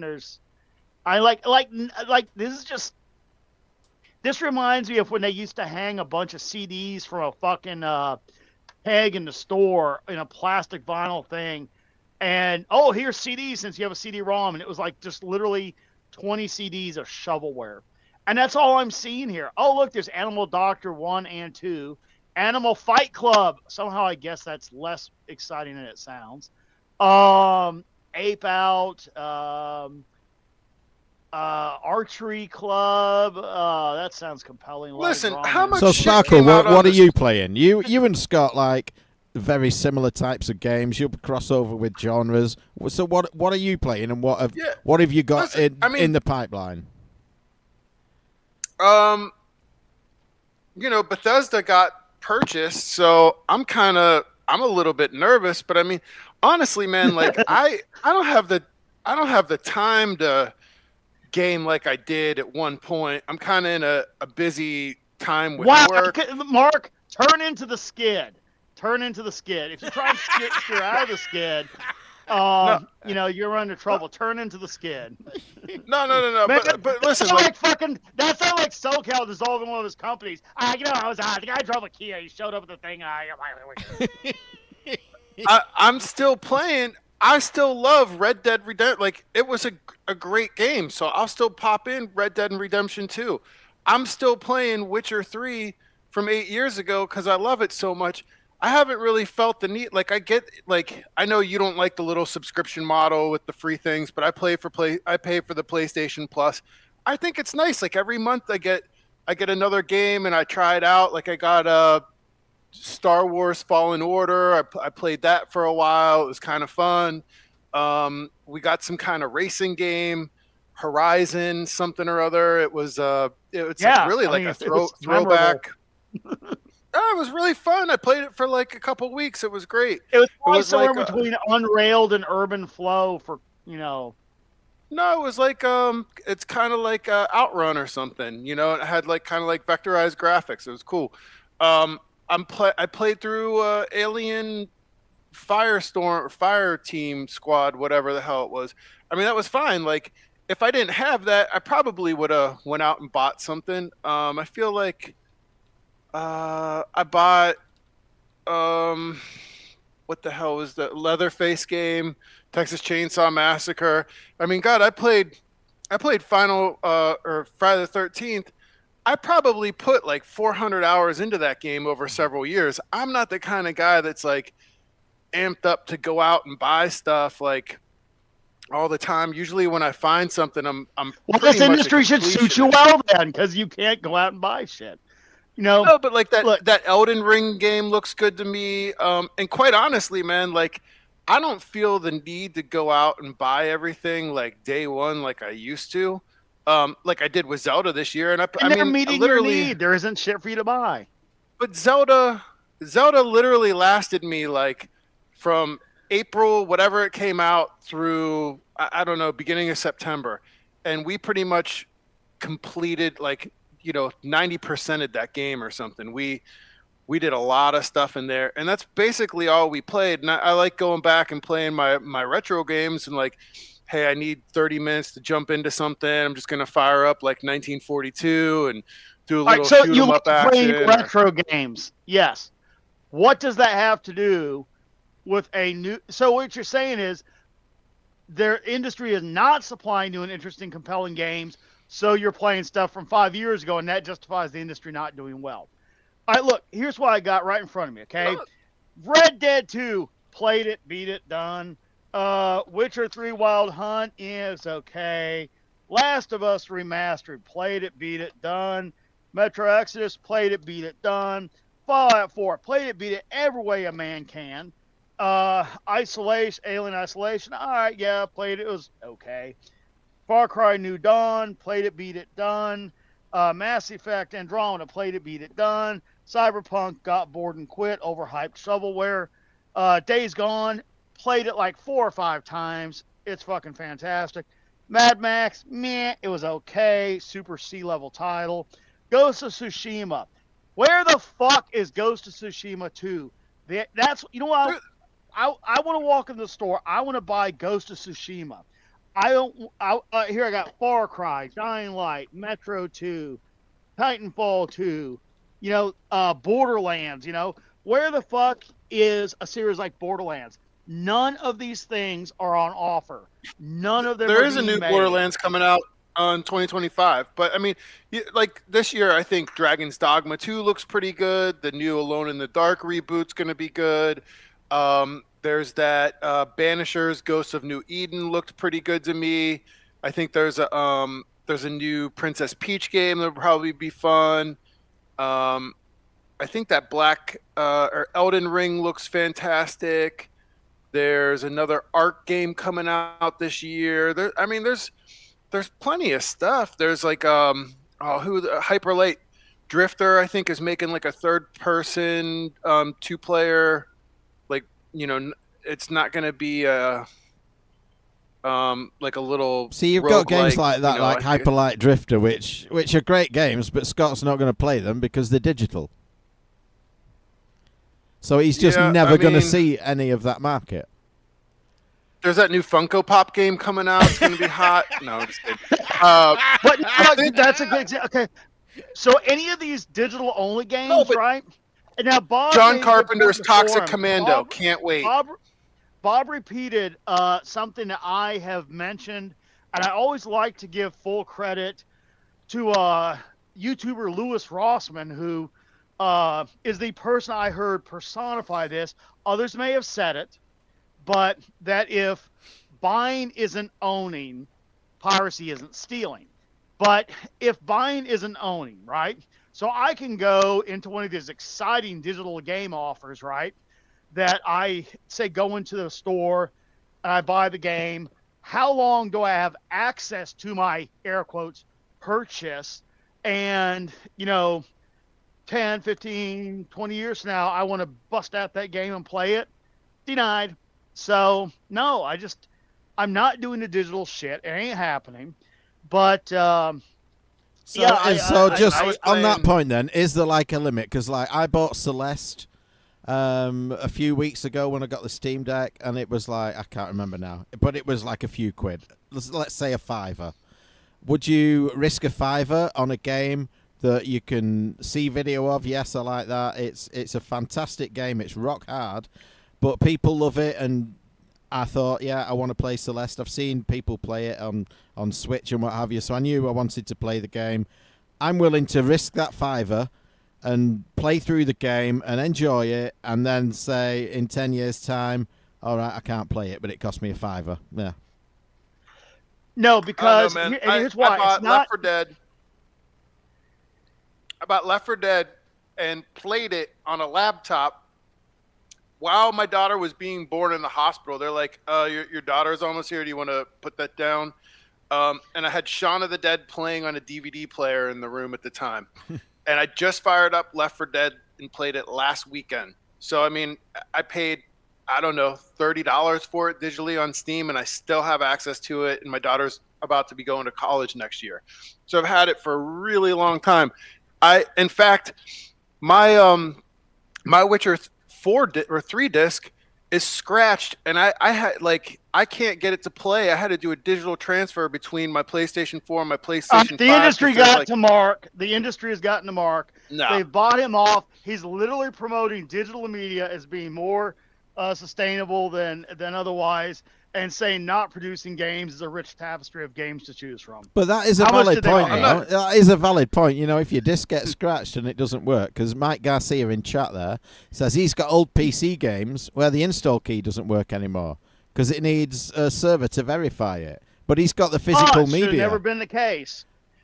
No, you didn't. Then what you had is if any physical media requires online activation, you do not have a physical media game. What you have is an online game with a dongle, and I stand by that. That's not the same thing. Look, listen, there's old Atari 2600 games that could still pop in and work, but those are kind of an exception. Like a lot of those PlayStation games, I can't tell you how many early PlayStation games or like any disc-based games. Like I've lost so many of them over the years, and they're so fragile and super finicky. Like I generally take really good care. I'm usually like straight back into the case kind of guy, and like I've still lost a ton of games over the years because like goddamn, like it slipped or like the little ridges on the center part. It's like an infomercial. It's like let's play devil and pans is a real nightmare. Let's play devil's advocate for a second. Let's play devil's advocate for a second.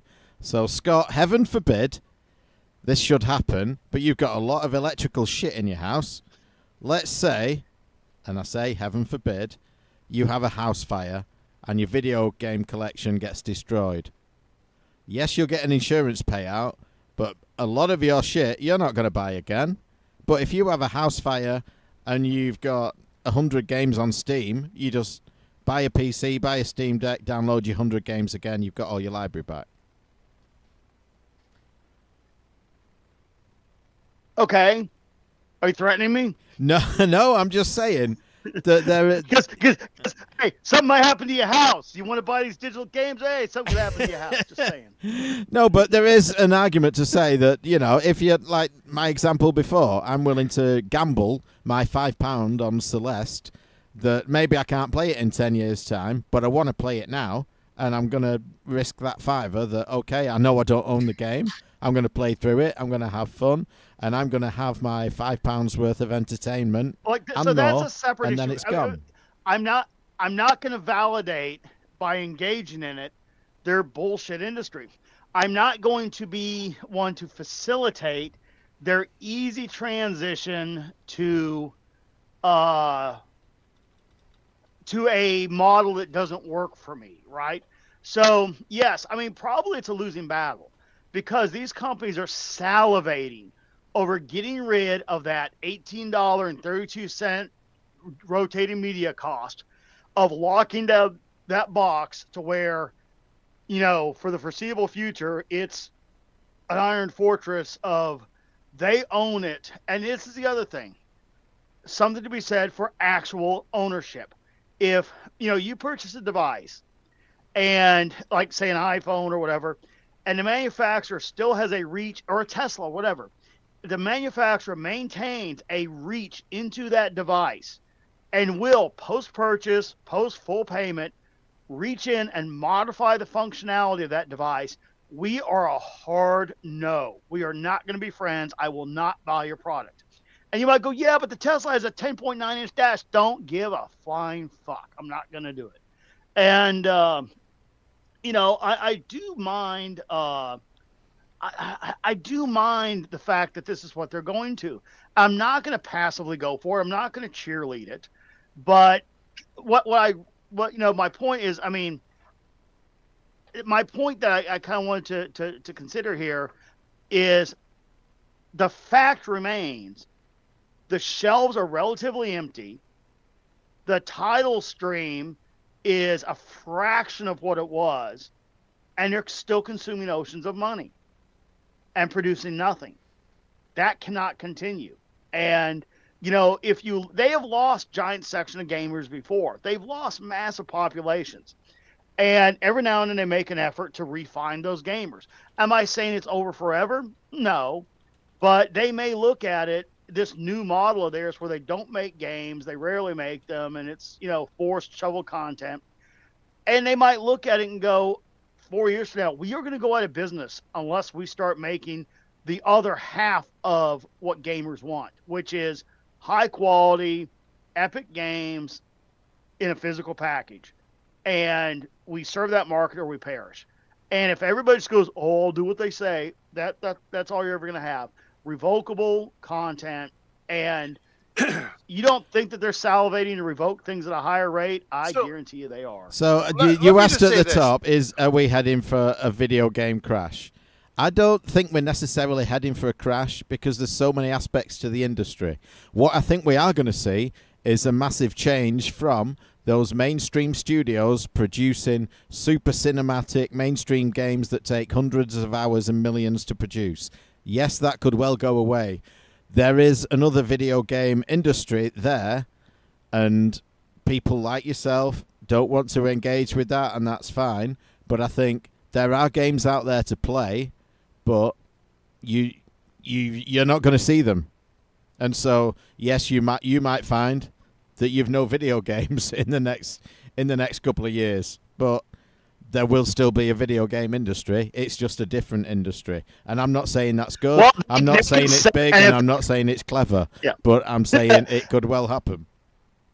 If that's the future, yeah, and I don't disagree on that. But if that's the future that they want, they can have it without me.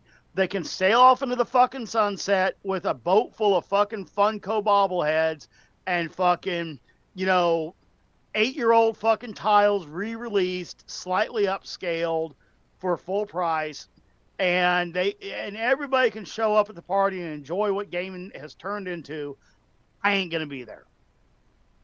So, have you played every good game on the PS2? Why do you have to play something new on your PS4 or 5? Why not go back to the PS2 library? The biggest games library there ever was. No, I think I addressed that a while back. I mean, I built a pimped out PS2.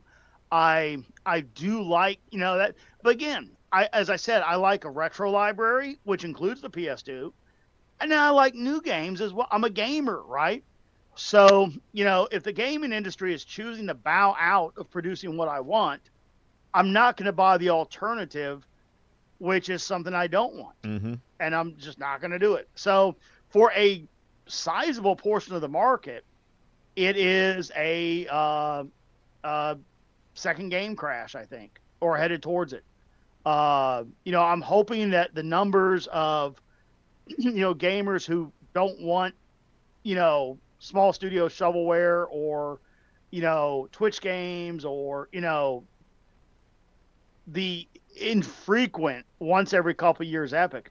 I'd rather have a steady supply of plus 8 tiles. I do not see the attraction in or even defensible position of, no, this is much better when we don't have cool games coming out all the time. I can't. No. Yeah, I won't buy that. Yeah, Well, I think you know- it's less of a crash than a shift. I think there's a shift about to happen. I don't see it as a crash because the industry will still survive. But Yeah. ironically, Makes more money than- what kept the industry going for the UK and why we never saw a crash was the microcomputers. The C64, the Spectrum, Well, now the Amstrad. I've heard They that were crazy. argument. But I've I heard think that the point computer. made. The computer side of it these days is that it's Steam and it's less physical media, and you're not going to get into that. So you may be heading for trouble, son. Well, I have certainly heard the argument that in the UK the games crash never happened, right? Well, look, we had the microcomputer too. In fact, the Commodore, which is amazing because like UK, Germany tend to almost think of it as a European system. That was made over here in America. That was ours, Mhm. So we absolutely had the Apple, the Commodores, Tandies. We had that same microcomputer revolution. We had those same games. We used to have like, Babbage's and all these great software stores in the mall where it was just, we had the computer gaming thing. But the console crash did happen. It absolutely did. And so two things can be true, as we said. You can have the console crash and you can still have PCs doing quite well. And we had that over here, too. It's no different than over there. Yeah. So Lord Neil Balmer joined us a few minutes ago and said, I forgot about this. I probably missed it. No, we haven't done a single news item yet, and we're an hour and 36 minutes in. Welcome to episode 200, everybody. So this is indeed episode 200. If you've listened to the podcast back and heard the listener top 10, you probably realised that. So episode 200. So what I'm asking people to do right now, well, not right now, but at your leisure, let us know your thoughts by email on this discussion we've just had. Some people have been piping in chat there. It's not that I'm ignoring you, but I want to hear, what other people think about it, because it is an interesting discussion, and everyone's opinion's valid because we don't know where it's going to go at this stage. But what we do know is that we have got some news items, not a huge amount, but we've also got a revival coming up. So what are your thoughts on the upcoming Revival Expo, June 8th and 9th? I'm attending. Is anyone from the good old US of A thinking of attending? Well, I for one, as we discussed, am doing the October Blackpool. Mm-hmm. So definitely Blackpool. That's the one that we all committed to going to. I'm 100% in for that. Mm-hmm. I don't know right now about that one in the summer. I'm gonna say it ain't looking good, but if it works out that I can come, I'm always down for a trip over there. Love it. Okay. Well, the hotel on site was pretty much fully booked. So Craig thinks there might be another event on locally on the same day, but I managed to snag a room. I got a twin room, so if you did come over, I've got a room, and I know little Ben has booked a family room, so if anyone else comes over, then would be a possibility to share that. And there's other hotels within like a mile or whatever. You know, it's a race course. There's hotel accommodation nearby. I know that RF Warrior was talking in our WhatsApp chat about maybe coming over for it. Be great to see him over. Sparkle, if you're able to come over June 8th or 9th, you would be more than welcome. It's my daughter's high school graduation. God damn. Okay. Yeah, I don't think I can miss that. Well, I don't know. These expos don't happen every year. No. Okay, fair enough. So hopefully RF Warrior makes it. The UK contingent will be going. I don't think AD's going. I think he's busy that weekend. But Craig has asked me to organise some of the talks. I know Paul Drury is organising some guests from America. I can't say too much more on that.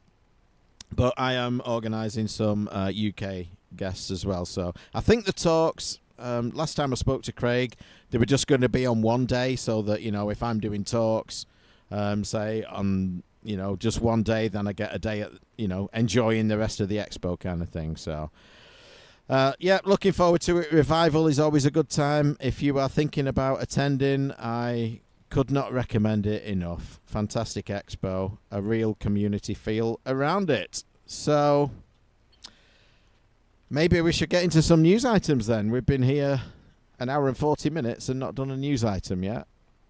Well, thankfully, I've got one pulled up and ready to go. So, from, I guess, Mike, you may have submitted this one about Pedretti to remake Williams and Bally Tiles. Yes. So, this is a positive development in maybe what I call the classical case of the obvious. I've used the example many times. When Mike Garcia says, the games industry is going digital and service-based. Bye. Enjoy your trip. Thank you for your service. Yep. Fuck off. Anybody else want to make something, I'll buy. So, let's say I don't spend my money on their services and subscriptions, right? I want something for my fucking money I earned. Okay, what can I buy? Oh, I can buy a pinball machine, right? Now, I will give credit to Pedretti here. This is seemingly, and I'm no lawyer, I've not read into the inner guts of this, but on the surface read through, this seems like just a fucking plus idea. So, I always give the example of Tamiya over my shoulder. That's not Tamiya. That's not many Tamiyas, though. The Subarus of Tamiya. There's Tamiyas all over the place here. And they made kits that went out of production. Oh, for example, this particular orange Hilux here, that kit went out of production. It sold for $1,700 new, went out of production. And Tamiya saw that people were paying up to $4,000 for one of these kits that was not assembled.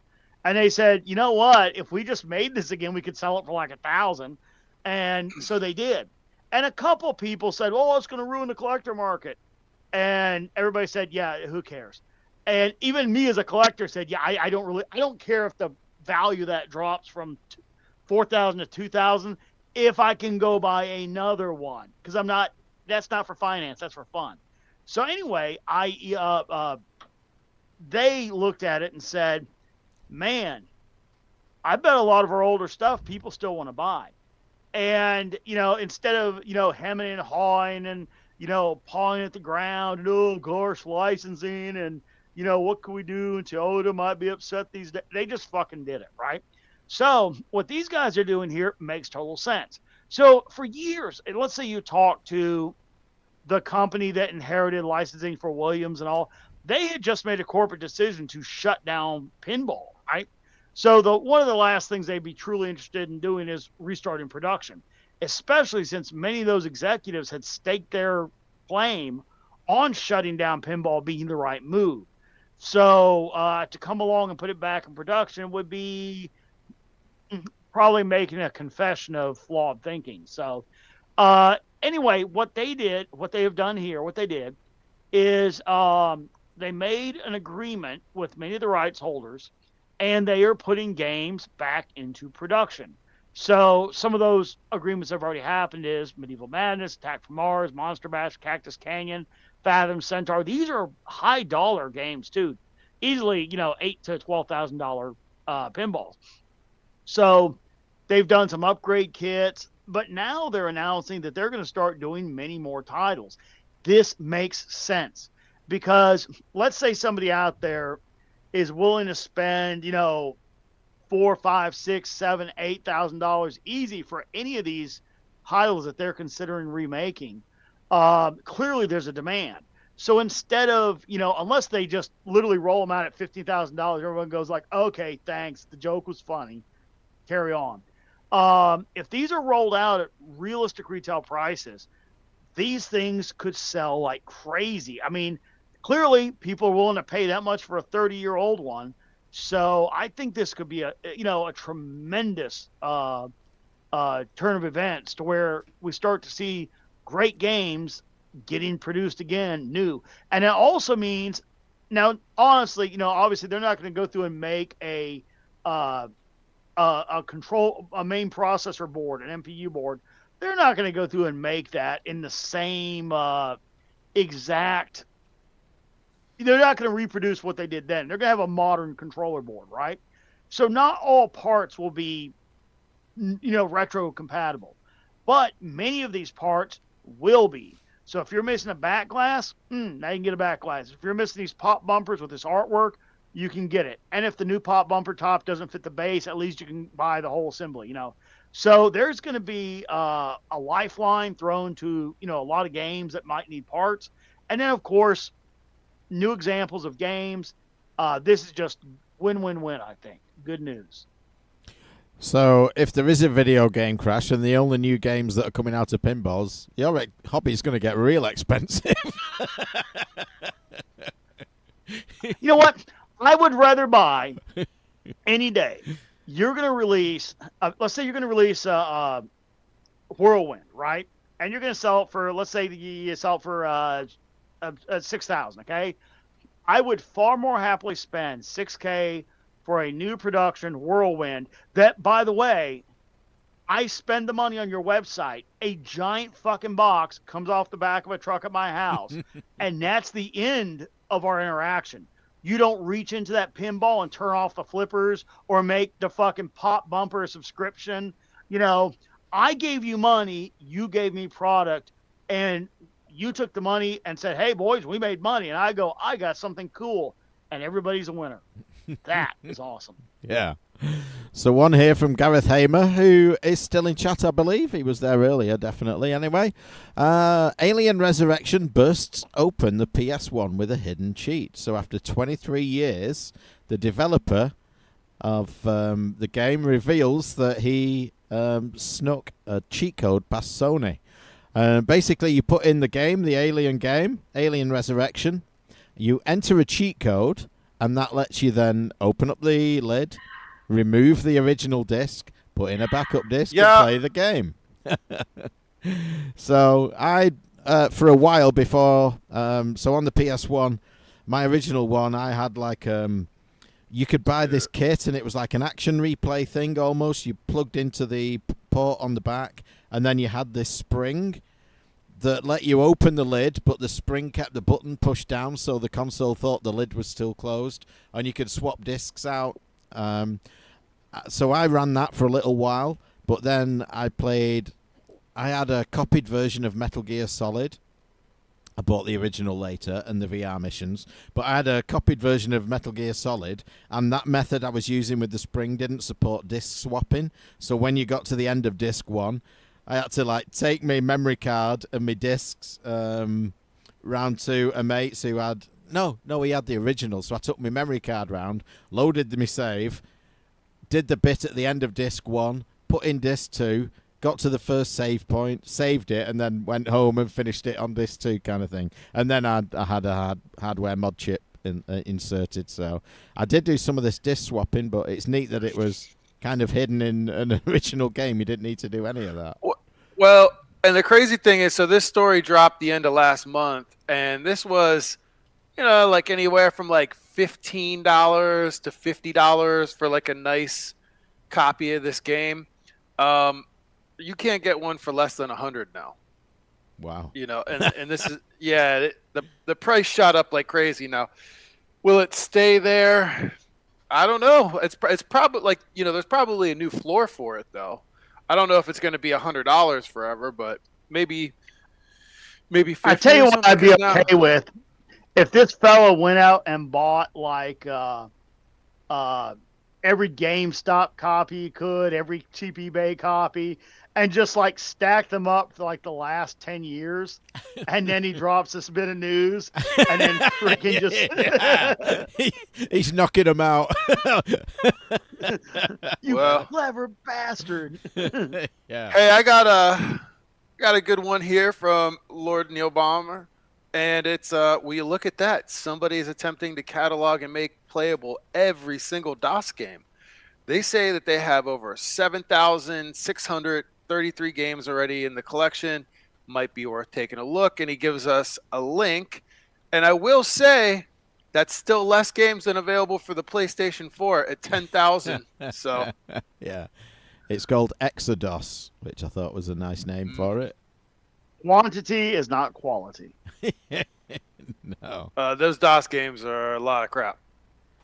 So Talk one about here that. from Love DOS games. Random Dave, and I should mention Random Dave was planning on joining us, but he hasn't. Well, he wanted to show off his new studio, so I'll let him tell the story about his house move and why it came about so quickly and all happened. But he was having some migraines and wasn't able to focus and stay upright for more than about 15 minutes. So he wasn't able to join us, unfortunately. But he messaged this afternoon and bowed out. But otherwise, he would be here.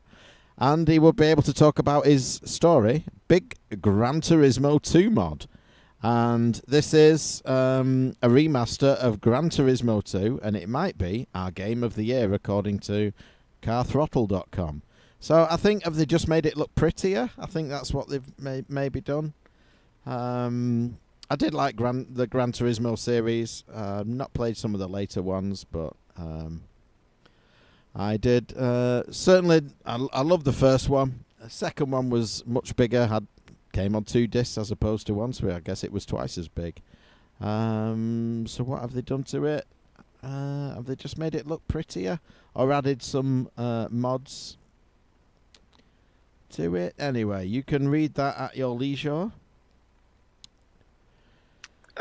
So Glenn sent one in earlier this month, and it was the new Stern pin. I did watch all this live, so I was just happened to be at my computer the day that they announced it, and it's Jaws. So looks like Glenn says his initial thoughts. He thinks it looks fun. He's surprised there hasn't been a Jaws pin before back in the day. When the movie came out, it would have been a great IP to have. I agree with yeah, that. you know what, I when was it came out, I can't believe something that big, and it wasn't like a real downturn in pinball. I don't think at that time it would have made a great pin.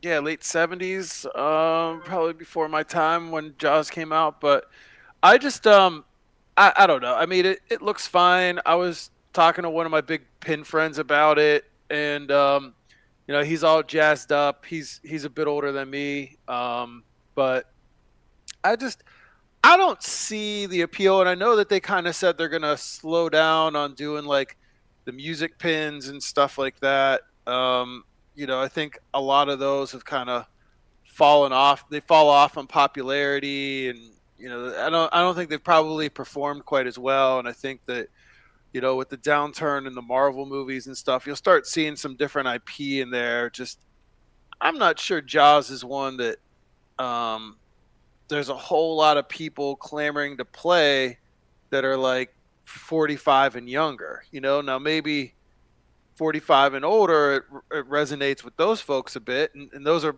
likely the people that have $10,000 to chuck around. You go up on to a someone pinball, 45 and younger. You go up to someone any age and go, da-dum, da-dum, da-da-da-da-da-da. They know what the fuck that is. Yeah, they know that, but I mean, like when they're really busy, Like, and you just sneak up behind him. It's fucking great. Turd 'em. Yeah, I We mean, got people Fitz know that, 150 but like, here. how many people have actually watched the Jaws movie and stuff? I don't know. It seemed a bit odd to me.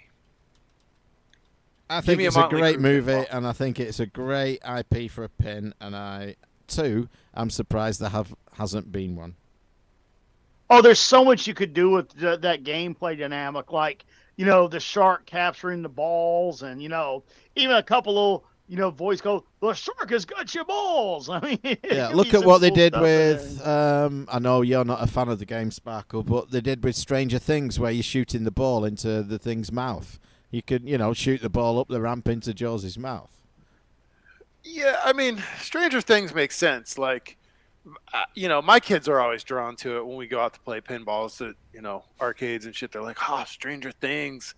Gonna fight the Demogorg, and Yeah. that's cool for that. I just, for whatever reason, I have a hard time making that shot, and I don't think it's fun. I'd rather play like Cactus Canyon's one of my favorites, or Yeah, Stranger Things, I think, for is newer. still one of my all-time favorites. Still love Metallica. I know a lot of but people It's great. shit on Stranger Things. Ninja Turtles. I think Ninja Turtles is good. I really like Iron Maiden. I was looking at buying one actually. There was a good deal on it. I'm just not a fan of the band really. Like they got Right. maybe 2 songs that I like, and I mean I think all the art and everything's cool. Yeah, I I'm saw not them a in huge concert fan of the band, once. outside, like you say, a handful of songs and older songs as well. 80s, 90s kind of era. Yeah, like Run from the Run Hills to or the something. Hills. Run Yeah, to the the Hill. Number of the Beast. Yeah, I like the first album. and that's the it. first album's classic. Phantom of the Opera. That's great. Good album. Yeah, so I mean, it's a great pin. It's just not one that I'd want to own because I'm like, I don't know, like Yeah, I like the I mean, Munsters. I'm a Have big you played Maiden fan. Munsters? what? You played the Munsters? Yeah, that's fun. Yeah, And I like that. has a cool kitsch factor to it. Mm-hmm. Like I like the Munsters. I just think Godzilla's like kind of it's probably one of my favorites right now. There's a lot you could do. So I'm a big Maiden fan. I like Iron Maiden. I played that pin. I do like the pin, but I don't know. It's not. There's nothing bad about it. I'll play it every time I see it. It's just not one that I think I would be willing to drop that much money on. I mean, I would say definitely. I've said this before. When pinball skyrocketed from, say, 4,500 to 8,500 being an average price for a new pin, in many cases, I just was like, well, yeah, I'm gonna have to really like this pinball to buy it. Yeah. I mean, it became a much more major purchase that I was less willing to do on like, well, the game's okay. Now it's got to be a lot more than okay. But yeah, like games are I don't coming know what out my next now. pinball Games will are be. coming out, and it's like they are more than I've ever spent on a car. Like, nah. The Jersey Jack stuff is always those are great. I played the Scooby Doo game not too long ago. That was fun. Like it took me a minute to kind of understand how the upper playfield aspect worked and everything, but I really had a good time with that. But yeah, there's a couple other people posted in here about the Jaws. I mean, hell, I'm gonna play it, right? I may come back and say I was completely wrong. This is like the coolest fucking game ever after I play it. I mean, it looks good. I just don't know that it's a theme. I don't know. Anyway. So there's a couple of stories you might like there, Scott. Both sent in by Random Dave. In the meantime, there's one by Lord Neil Barmer, Portal 64. It is what it sounds like. It's a version of Portal on the N64. It is out of beta, and there is a YouTube video you can watch at your leisure. All the links that we talk about tonight, and maybe some more that we don't, will be in the show notes. Did you guys So see the? funny enough, I had that Portal pulled up as well, and I I was a latecomer to Portal. That was another one that, you know, I didn't really play when it was out. I picked up later and really enjoyed playing it. It was a solid title. I've you know, a lot of the, you know, unmakes or demakes and all that. Some of them are kind of, yeah, you know. This one, it from all the clips I got, and you guys, listeners, should definitely go check this out. From all the clips that were out there, it looks pretty good. It looks like something I would love to see turned into a physical cart. I mean, yeah, if you make it as a ROM, obviously I can put it in the emulator and that's fine. But it would be so cool to. It would be kind of like when you know, Halo 2600 came out. It's just a really cool thing to own. So I hope they do make a physical cart for that. So the two that Dave dropped here real quick, one, Gaston Glock, the inventor of the Glock, dies at 94. Yeah, amazing gun, very well made. You have one? Is, oh, one, no.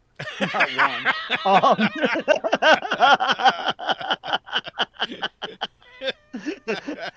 Do you have one? No.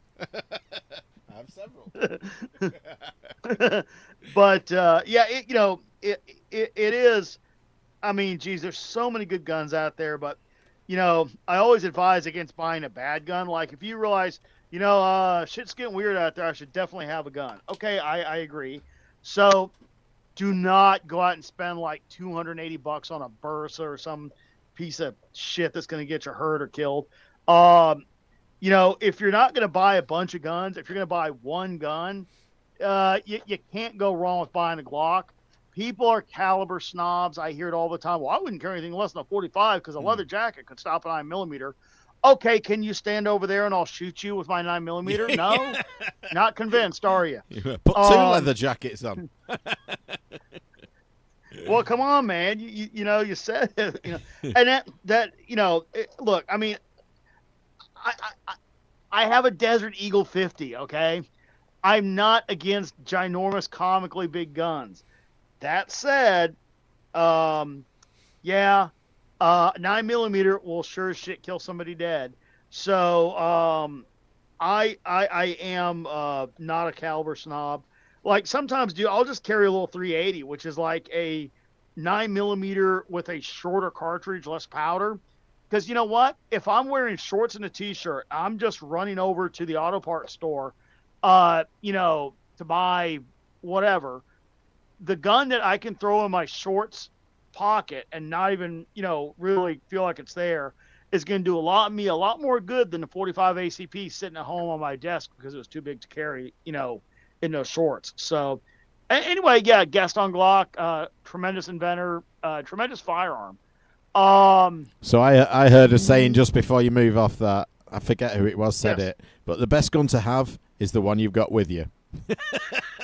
And whoever said that was spot on, because yes, the gun.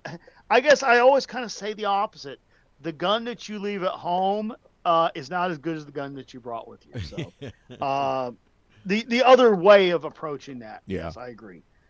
So the other one that random posted there, very solid story about you know, NASA using lasers to send data, right?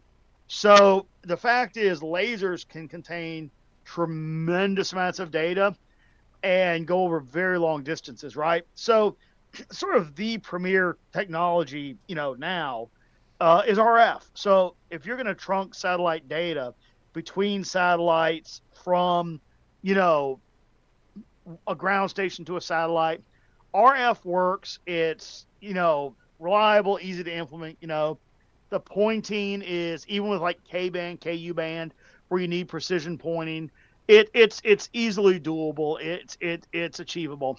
Lasers, the pointing of precision. So you need two things. One, you need precision stabilization of your platform. So you need like gyroscopes to have rigidity in space so that the satellite is solid. Then you need, you know, either a ground station or another satellite that has equal rigidity of pointing. Because you can imagine the tiniest movement is a huge movement further out. And with a laser, It's not like you're talking about, hundreds of miles wide signal. You're talking about very small. So, yes, it is a lot of bandwidth. It's a lot of distance, but the boogers in the pointing. And, that's why whenever people talk about, oh, well, will we ever have communications at the speed of light? Well, yeah. So lasers do that. But, the idea of pointing lasers in between like planets is a stretch of what we can do now. Who would have ever imagine showing a laser pointer to the creator of the first laser and go, yeah, dude, I got it for 80 cents off Amazon. What are you so proud of? Take your 20 nanometers and beat it. So, yeah, it is a evolving technology. Space Force. And then here's just one more I want to hit here real quick. So I actually had the Portal one pulled up, but I got this one here is the second one I was going to hit. And it has an interview with Miyamoto, and it says here, Nintendo's design guru Miyamoto says, I just want to create something weird. Okay, fair enough. But Scott yeah, will buy man, it. Put it on a cartridge. Yeah. And spend some time designing it. Give it a couple levels. Man, that's a creative dude, man. I mean, the right guy at the right time, So one here from David Gyrick. Every Game Boy game reviewed, and this is a YouTube channel. It's called the Portable Power Podcast, Complete Game Boy Library, and he's attempting to play through every single Game Boy game in order, it says. Now, he says he's going through them. It doesn't say he's going to complete them. I don't think he's making that claim. And you remember, oh, God, it was one of our first shows, definitely the first year. We interviewed a couple of guys who were going to complete every NES game. And then their YouTube channel just kind of went away. So we never know. The NES Adventurers, I think they were called, something like that. I could probably pull it up on our website. But yeah, they didn't make it. But they were completing every game, and it doesn't say that this guy is going to complete them. He's just playing them. So maybe he's going to complete them. I don't know. I don't know if you guys used to ever listen to Giant Bomb back in the day. Jeff Gersman was one of the co-founders of Giant Bomb. He left there maybe last year or something like that. He had some controversy like years ago because he gave a game a bad score, and I think whoever he was with at the time was owned by like ABC or something, and they told him he had to give a good score. Anyway, but he's been doing that. He's on YouTube and I think Twitch or something, and sometimes at night I'll watch him. He's been playing through all the NES games, and he'll rate them and stuff. And I always thought Jeff was pretty funny, clever dude. Worth giving a check out. But one I want to talk about that lots of people sent in, and when this hit, this was like massive news. I don't think anybody could have missed this one. So January 3rd, an Oklahoma 13-year-old was the first person to beat Tetris. Previously only done with AI. He got a kill screen at score of 999999. Willis Gibson, he's been only playing for about 2 years. And then he, did you guys get to see the video of him actually do it? Yeah. No, I saw the viewer when he said, it's not like it's a life goal or something. And like, I think like Babylon B did a thing like gamers' heads explode across the world. Yeah. Dude, like, I mean, it was, I thought it was really touching to see him get the high score. And, he's obviously sort of a young 13-year-old kid, but he starts kind of hyperventilating, and he's like, "Oh my god, oh my god!" Doing he's it, like, he did it on a live stream. It's crazy that he actually caught that on camera. Have you seen the documentary Masters of Tetris? That is a must watch, and it's about the World Championships of Tetris, and all these players are coming across competing. I wonder if I have that. Maybe. Possibly. If it not, I've familiar. got a copy of it. And there's like this girl in there, and she's playing. She's one of the best in the world. And then she gets to this competition, and she's like, what, you can rotate both ways? And it's like, I'm sure it's rotate. She's like, you can rotate them both ways. So she's been like, she's one of the best in the world. She's been rotating them all clockwise. Didn't realise you could press the other button and go back. And she's like, oh my God. Like, how'd you get to be one of the best in the world doing that? Or get better. Yeah. Yeah. Good documentary, Yeah. though. There's like one guy in there who's like somewhere on the spectrum. But just watching how they get over the fact that once you get to a certain speed, you can't physically press the button fast enough to move a piece as it falls from the center to get it to the side. So they all come up with like these different rhythm methods where, you know, you turn the controller upside down and you tap it with each finger really quickly. And they've all got these different methods for pressing the button so fast that they can actually physically move the piece to the side in the time allotted as it falls. It's amazing, you know, when you get people operating at such a level. It's incredible. And I didn't really see too much information about this guy and what method he uses and how he does it, but yeah, just seeing someone do it and like he Well, just was loses he's his wearing shit. like some kind of glove. Yeah. Yeah. Good for him though, dude. Like, Well, I that's think they wear a like, glove because the NES controller is so uncomfortable holding it for that long. You know, spending that much time with it, it literally gives you, you know, cramp in your hands kind of thing. So I think the glove is protection from that. They should have Did to do it on a anybody send Nintendo in- Power Glove. Yeah. So we got one here from... Who's it from? It's from Chris Federico in Albuquerque. I wonder if there's anything to do in Albuquerque. And I'm going to read this because it's a fucking shit-out email. He says, Dear sirs... Mike, Yes. Mike, real quick. Yeah. Yeah. So, FYI, I mean, by all means, read it. I had this one pull up to read as well. And I just want to say thank you, Chris, for the very kind words. It is nice to know after all these years, you know, that people out there, you know, do appreciate it. And for every, you know, person you don't hear from, it's nice when you hear from somebody that has such nice things to say. So thank you very much, Chris. Yes, indeed. Thank you, Chris. So he says, Dear sirs, yes, I said sirs, it's a fucking special occasion, isn't it? I'm surely a bit too late to make the 200th news segment. You're actually not. This is it. But it was important to me to sincerely thank you for 200 episodes of the greatest audio show on earth. That's not to mention all of the bonus episodes. Sincerely, capitals, thank you very much for 200 episodes of laughs, for 200 episodes of practicable education, for 200 episodes of insight and charismatic contemplation on the vintage era of gaming that we all love. One that began as a relatively uncommon niche hobby back when you started the show and has grown in the meantime to become a major slice of entertainment for millions. Ain't that something? Retro Gaming Roundup has probably had something to do with that. I've never missed an episode since 2009 myself. Listening is the easy part, though. What's profoundly impressive is that you've never missed a month either. It's a huge accomplishment and certainly one that's unmatched by anyone else. It's not as if these are 30-minute quickies after all. Whenever I've been a bit anxious because of, say, a career change or a relocation, RGR has been there, dependable as the sun.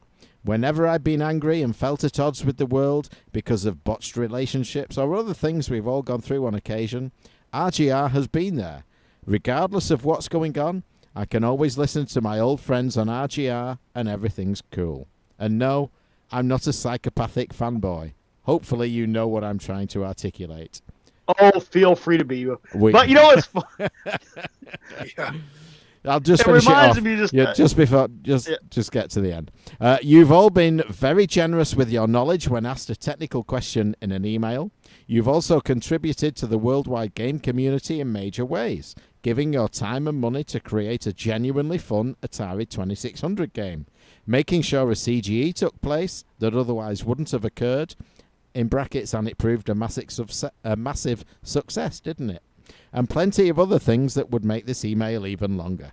On that note, thank you for indulging me, and thank you again very sincerely for 15 years of the show, damn near. Being a selfish fan, I look forward to every new installment. Respectfully, Chris Federico in Albuquerque. And I would just echo Scott's sentiments from earlier. Thank you, Chris. And it is great to know that, you know, people do love the show so much. And we always think that, you know, it's a show we do because we just want to talk about video games and shit. The fact that people come along for the ride is a bonus. You know, if we didn't do a podcast, I've said it before many times when I've been interviewed elsewhere, when I've talked on here, every month or so, we would just hook up on Skype or whatever it was and just chat video game shit. And, you know, we've said in the past we go to that the we're like, no matter what. some of us are like, you know, brothers from another mother type thing. We've got friends for life. And the fact that you want to listen to our inane dribble makes it all the more worthwhile. So thank you. Yeah. Let's see. I got one from Lazy Dave. Nothing has changed for Billy Mitchell's dispute. Okay. Before Nothing you do changed for that, Billy Mitchell's- there's one precursor to that. There's 2 emails about Billy Mitchell. So one is he settled out of court. So this one from Random Dave. Notorious arcade gamer Billy Mitchell settles suit over Donkey Kong World Record. So they settled out of court. He and Twin Galaxies, or whoever came, or the new owners of Twin Galaxies, came to an agreement. And then the follow-up, Sparkle. Yeah. Nothing has changed for Billy Mitchell's disputed Donkey Kong scores as the record keeper starts selling educational T-shirts explaining what cheating looks like. So they make a shirt that's basically kind of showing the MAME version, you know, of the iron girders that is used in Donkey Kong. It's a shirt that says "Not an Arcade." So, you know, I don't understand it. I guess, you know, in the first one, because I read it when it came out, Billy Mitchell had some kind of expert witness that said because of deterioration of like arcade components or something, there's reasons why, you know, it was this expert's opinion that yes, he was playing on original hardware, not a MAME machine, and there was glitches and all kinds of weird stuff can happen because these machines are aging and components are starting to die out and stuff like that. The lawyer or judge, were this to be, you know, in a formal legal circle, could possibly be swayed by the argument because, well, in my life, sure, I tried to play that tape on the VCR that my grandson and I couldn't play it, you know. But to any informed person, bullshit. Yeah, so he's still banned from Twin Galaxies.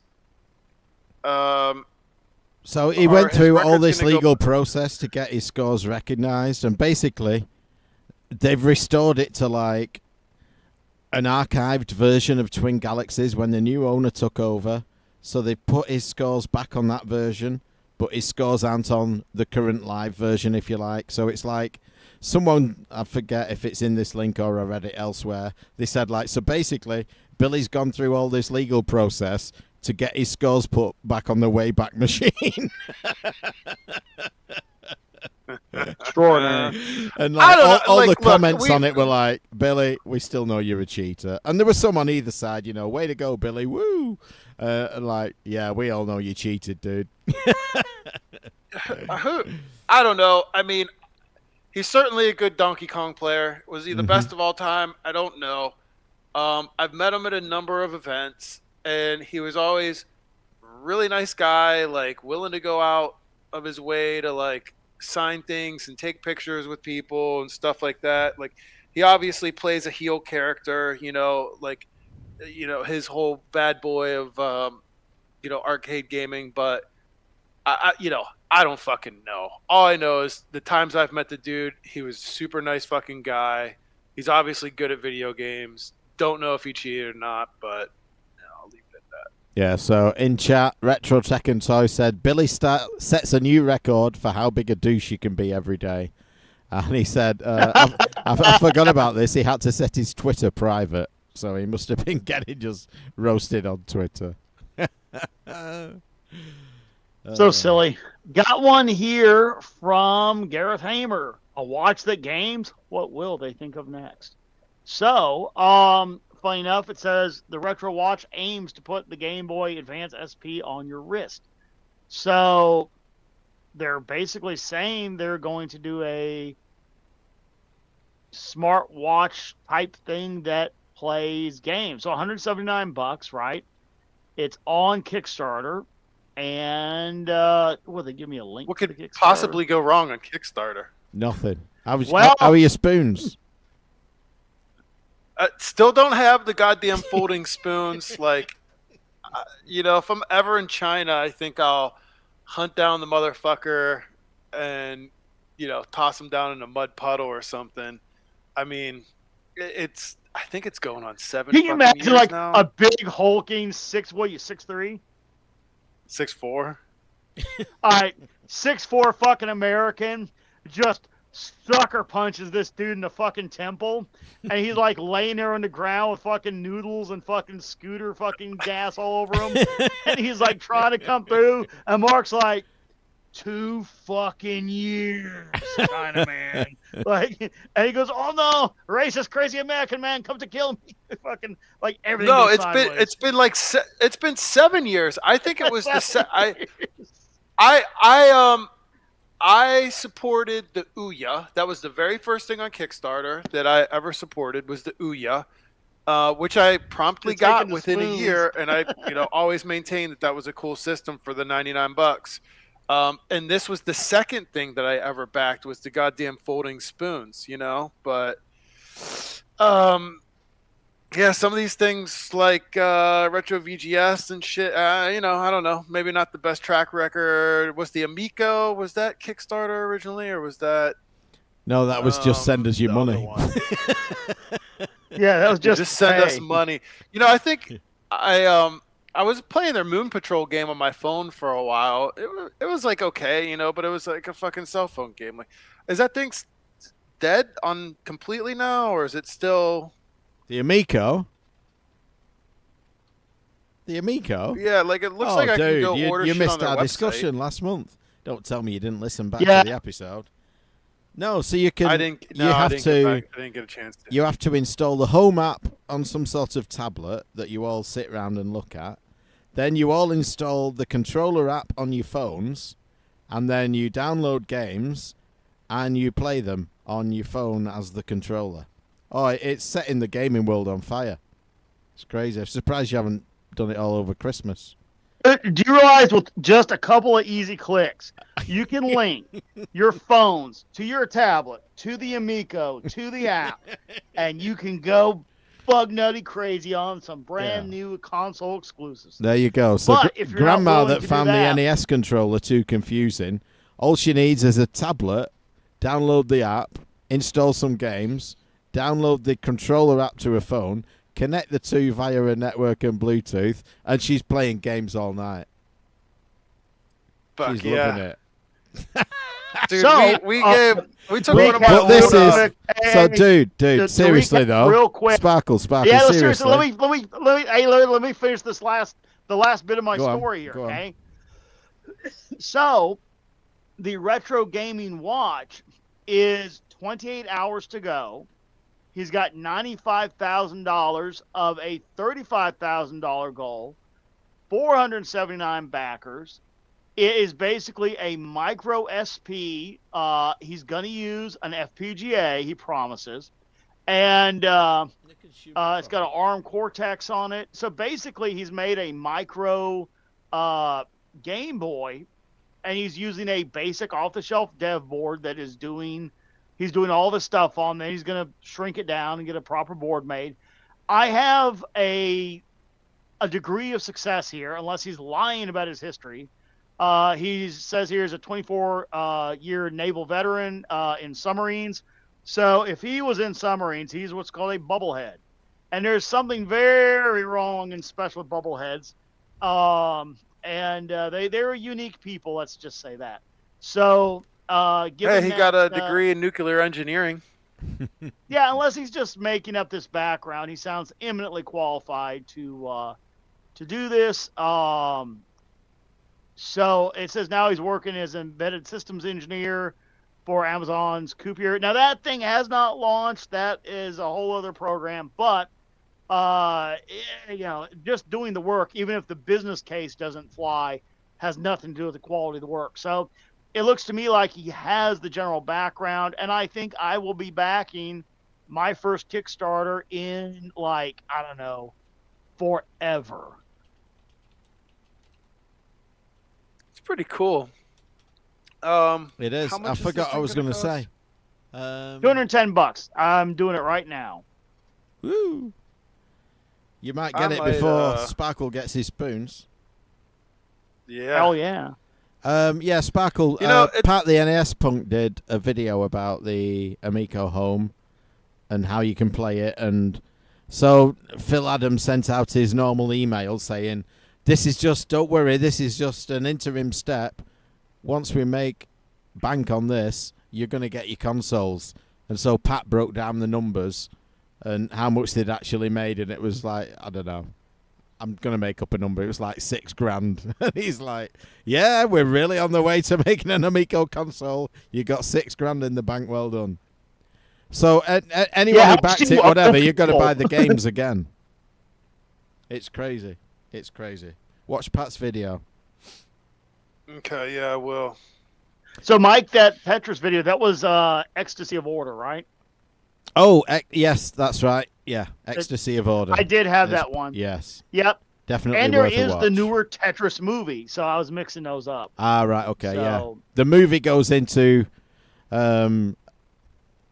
bringing Tetris over to the West, which, unfortunately, completely misses out Phil Adams' involvement. But anyway, that's by the Not by. a word about him. Not a No. word. Not a word.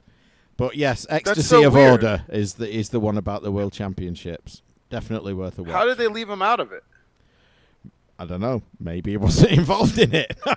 No, but I mean, seriously, that's I know. been that guy's only claim to fame. Our Like, very first that's episode, really SoCal interviews Phil Adam about Tetris, bringing it to the West. So I don't know is the honest answer. I don't know. yeah. I mean, that's like, dude, Yeah. like that guy's just completely a fucking liar.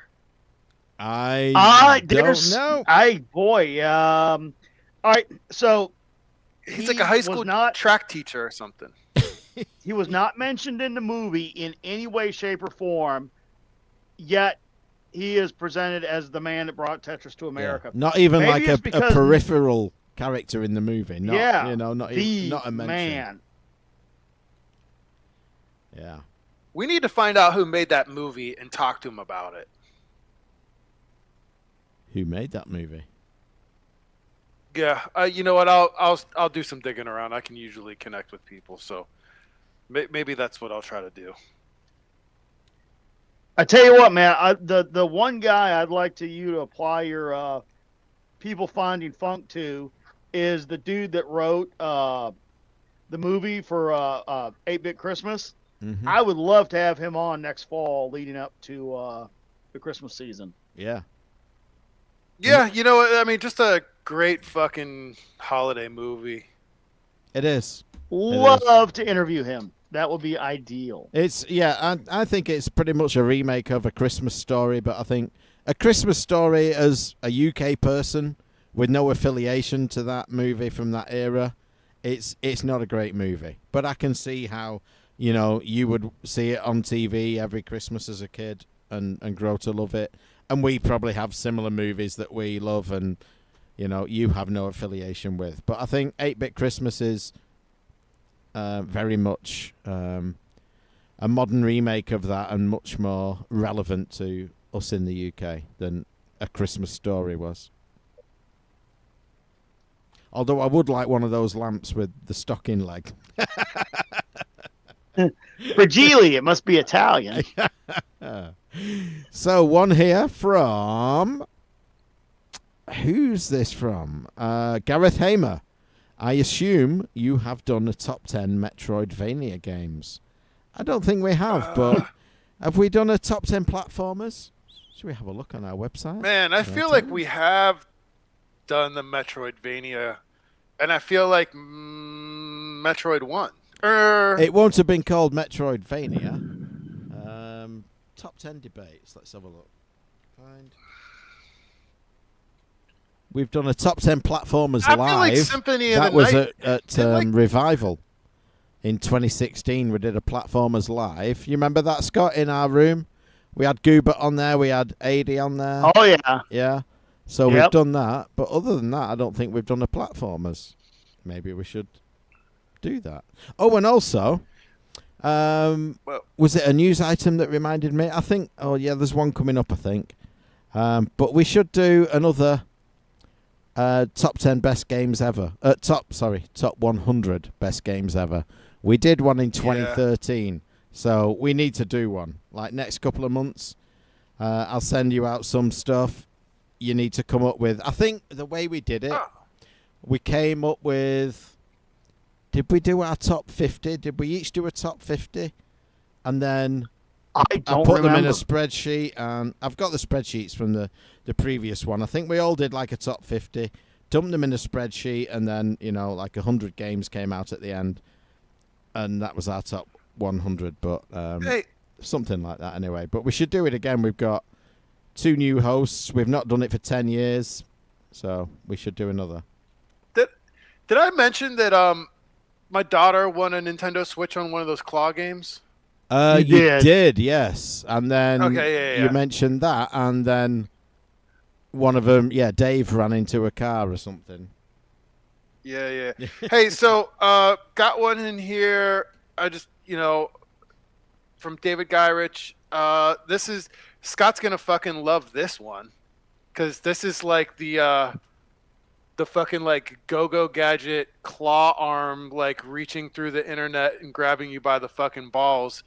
Polymega's missing games will be restored with the next system update. So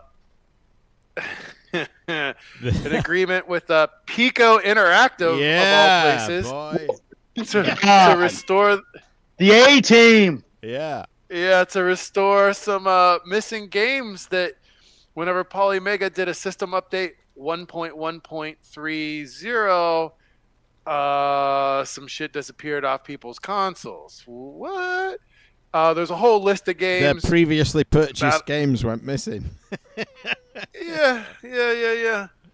So I could see where that's a big thing. And it said, unfortunately, Pico Interactive did not extend their license to their games for inclusion on the base unit after a certain amount of time, so the change was not intentional or a bug, but the games will reappear in the Polymega game shop in the future. So I don't, like all that licensing stuff gets to become gobbledygook, right? Crazy. Like you had a game and then it fucking it was like with the what made me laugh most about that was it was like with the Retro VGS and the Chameleon. Is Pico Interactive doing the launch title? Are they not doing the launch title? And then like Polymega, yes, it's a launch title, but now we're going to take it off you, so it's not a launch title. But we're going to maybe license it again. It might be a launch title. It's like, fucking hell. It was, and what are you going to do about it? Crazy. Honestly, it's just... You know what? And some of these games are ones like, If I had this system, I like Battle Squadron. That's a good game. I would have had that. Eight Eyes is one I likely would have had. Maybe Legend on the Super NES. The rest of them probably not. But there's at least a couple on here that I would have been like, where the fuck my game go? Yeah. It's crazy. This is a problem. Yeah. Well, I tell you what's not a problem. Lord Neil Bomber. Lord Neil Bomber submits some quality submissions. He's in chat right now. and he's got So one here wave that to says him. the second. Hi, Lord Neil Palmer. Waving. Yeah, hi, you know what? hi. No, seriously, like Lord Neil Balmer, like, thank you for always sending shit in every month. Like you're a massive contributor. David Guy, Rich, and some of the other guys, Gareth Hamer. Just always glad that you guys are sending stuff in. So, little thank you, shout out to you. He So, says howdy. Well, howdy right back at howdy. you. So, and that's coming from the Midlands in the UK. So, well, are you Midlands technically?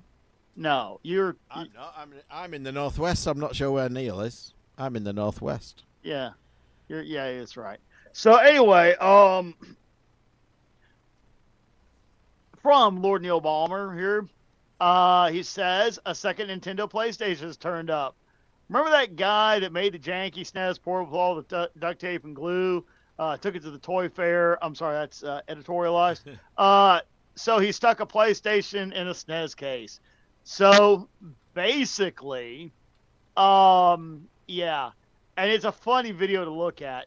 The guy basically does a chameleon prototype. He jams a PlayStation into a SNES case. Not the first time, hardly original. At least he didn't try and present it as a working prototype and ask for millions of dollars. So there's that. So there's one we should maybe have just mentioned earlier when we were talking about Tetris, sent in by Random Dave. Sky News apparently did an article on it, and the presenter in a off-the-cuff comment said maybe the kid should go outside kind of thing. Well, maybe she's not the best in the world at something, so why don't you fuck off? Wow, that went sideways real quick. Yeah. Brilliant. Hey, lady, see you next Tuesday. Yeah. And so I think there's you're one. gentler on the women than the Chinese, Mark. Thank you. So this is another sent by Random Dave. This could be very handy. Had to do some aggressive card management at the end of last year. What's he talking about? This is the MemCard Pro 2 for PS2 and PS1. It is a PlayStation memory card, and it works in the PS1 and PS2. It's the last memory card you'll ever need because it solves the problem of storing your game saves forever, apparently. Does it tell you exactly how it works? The features you can expect, blah, blah, blah. You can trust the quality. Oh, yeah. Oh, get that. Endless storage. Now, that's not a thing, is it? We've not invented endless storage, have we? No. They're making some Plus. very bold claims. It has an OLED display on it. Maybe it has a lot of storage. I'm not sure it has endless storage. So maybe I would take that with a pinch of salt. But there's a new memory card you can use in your PS1 and PS2.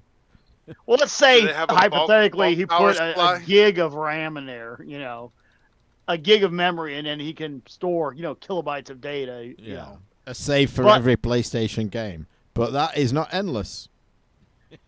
Funny enough here, Dave Lanky sent in one that, to me, this is like, yeah, that was Tuesday, but it's still pretty cool. So, man captures moment. He speaks to astronaut after making contact with space station using a homemade device. So, yeah, this is, so if you're into ham radio, have ever thought about it, there's so much you can do. I mean, so much. I prefer what's called HF, which is the, high frequency. When we say high frequency, it's actually very low compared to most things. So think like 14 megahertz, right? Not like 1.8 gigahertz, but, 14 megahertz. So that's like your global communication stuff, right? I've got like, the big antennas out back behind the house, and I can literally talk to somebody like, the other side of the world on 10 watts. It's just really cool stuff. So ham radio is more than just one thing. It's many things. And in this case, what this guy is using is a handheld antenna, called an AeroShaft antenna. It's called an AeroShaft because you basically take, you can use aluminum arrow shafts designed for archery, and then you trim them to different lengths to make a very directional, very effective antenna. You can also just use straight aluminum tubing if it can be purchased, cheaper than ones already made into arrow shafts. So it's just generically called an arrow shaft antenna. But basically, picture you take a 1 inch by 1 inch square hollow aluminum tube, and you have radiating active and passive elements. So basically, think of a big stick that looks like you're going to hang clothes on it, right? So what this is this is turning the human being into a ground station. So what you do is you take a handheld radio, just a walkie-talkie, not any old walkie-talkie off the the shelf at the toy store, but a ham radio handheld. Typically, it's going to be either 400 something megahertz or like 140 something megahertz, what we call 2 meters or 70 centimeters, which is a description of the waveform. So anyway, if this is just let's say Mike was a ham radio operator and I'm a ham radio operator, and we were going to talk to each other from a couple miles apart on a 2-meter radio. That's what they do. Well, when you put one in space, it gets a lot easier because on 5 watts, you can absolutely hit space. So the gist behind this is this fellow, has an arrow shaft antenna. Now, whether he made it or whether he bought one of the pre-made kits or whatever is really irrelevant. It's just a couple pieces of aluminum, right? But yeah, basically you take the antenna, you hook it up to the radio, and then because of the Doppler effect, so when the satellite comes over, let's say it's on 144.4 megahertz. If you tune to 144.4 megahertz, you're only going to get typically a portion of that pass while the satellite's overhead. So what you need to do is you need to account for the Doppler shift. As the satellite is at different distances and is passing overhead, the frequency that the satellite transmits and receives on effectively changes. I'm really kind of butchering the science here to fit it into a short explanation. But the idea being, if you tune to, say, 141.5, 141.25, 141, 140.75, 140.5. Now you have 4 different frequencies. So you start off at one frequency as it comes over the horizon. As the signal fades and gets sketchy on that frequency, you flip to the next frequency, right? And it improves again. So basically, you just change the frequency of your radio as it transitions overhead. So this is done on a much more sophisticated scale with satellites. Normally, it's like a second by second correction for the Doppler shift. So what he did here is he set up his handheld radio and he programmed in maybe 4, 6. You don't really need to go more than 6 frequencies. And then he stood outside and using his phone, he waited until the satellite was coming over the horizon. He knew exactly where to point the antenna, and he pointed the antenna more or less at the satellite as it passed overhead, right? And there's a number of ham radio satellites out there. So some do data, some do voice, but there's a pretty reliable one, SaudiSat, and then another one I forget the name of all of a sudden. But yeah, I have this exact same antenna more or less. It's actually hanging in my garage, so if I want to take a pass, I can jet outside and do it real quickly. But yeah, you just connect up a off-the-shelf amateur radio, and you track the satellite. And it's pretty cool, man. Like, because what it does, think of it as a giant reflector, okay? Let's say I'm sitting here like near Washington, D.C., right? I go outside, and I hit a button, and I go up to the satellite as it's coming up the East Coast.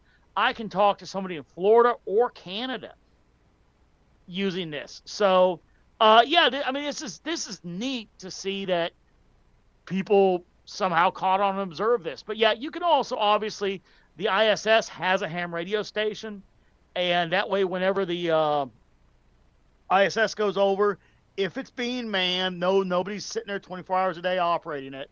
So sometimes they have times when they're going to be active. Other times you just happen to catch something.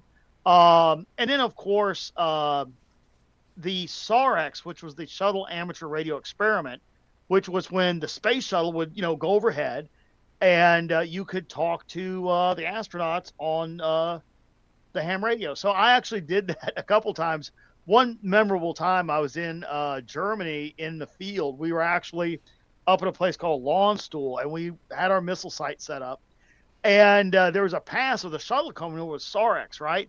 And they called some bullshit formation, like everybody line up so you can get a briefing on, what we're going to do at, 7 p.m. for dinner or some dumb shit.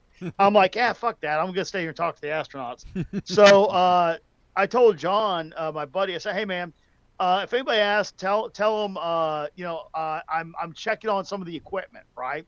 So John, being who he is, just got up there and said, yeah, so Schreiber's over there, like, talking to the astronauts on the radio. And everybody like, and then they just, it was the actual truth, though. So anyway, cool submission. Guys, amateur radio, always a cool hobby if you ever want to look into it. It's sometimes it's talking to somebody on the other side of the world. Sometimes it's talking to astronauts in space, wherever radio goes, and that's a lot of places. Quick yes or no question, Scott. Yes. Done. Did we go? Yeah, cheers. Did we go to the moon in '69?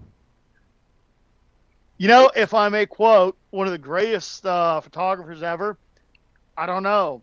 I wasn't on the moon in 1969. But yes, okay. Undeniably, no question, no gray area, absolutely, yes, we went to the moon.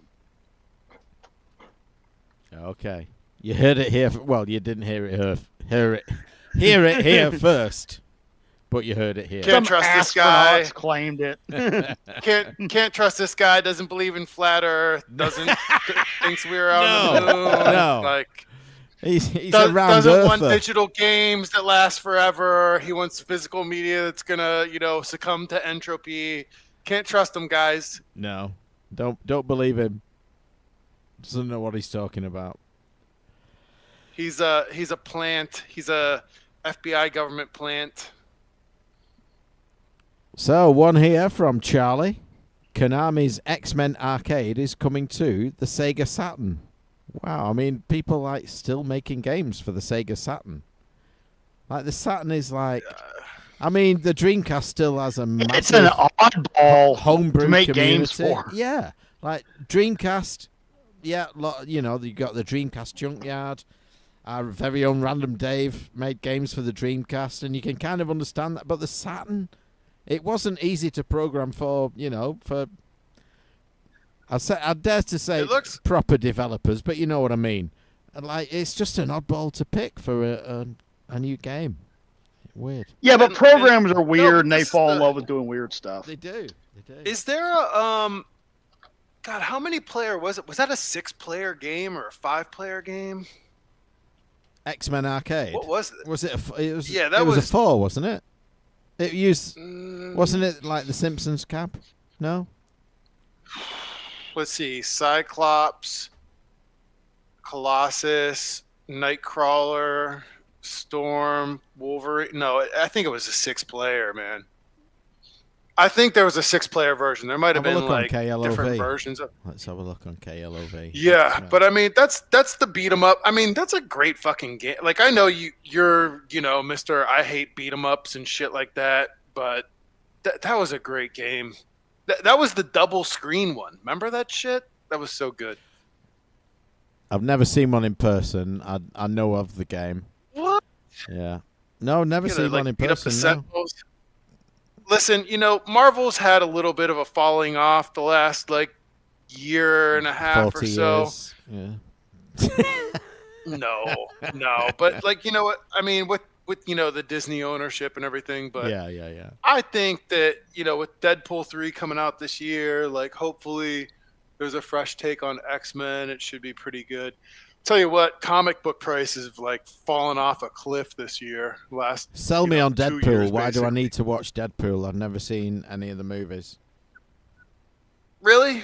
Yeah. I mean, Ryan Reynolds is like a funny guy. Like, you know, it kind of has He's that a like funny breaking. guy. He's a funny guy. Yeah. No, you should check He it does out. these I mean, impressions. You'd swear they were the real thing.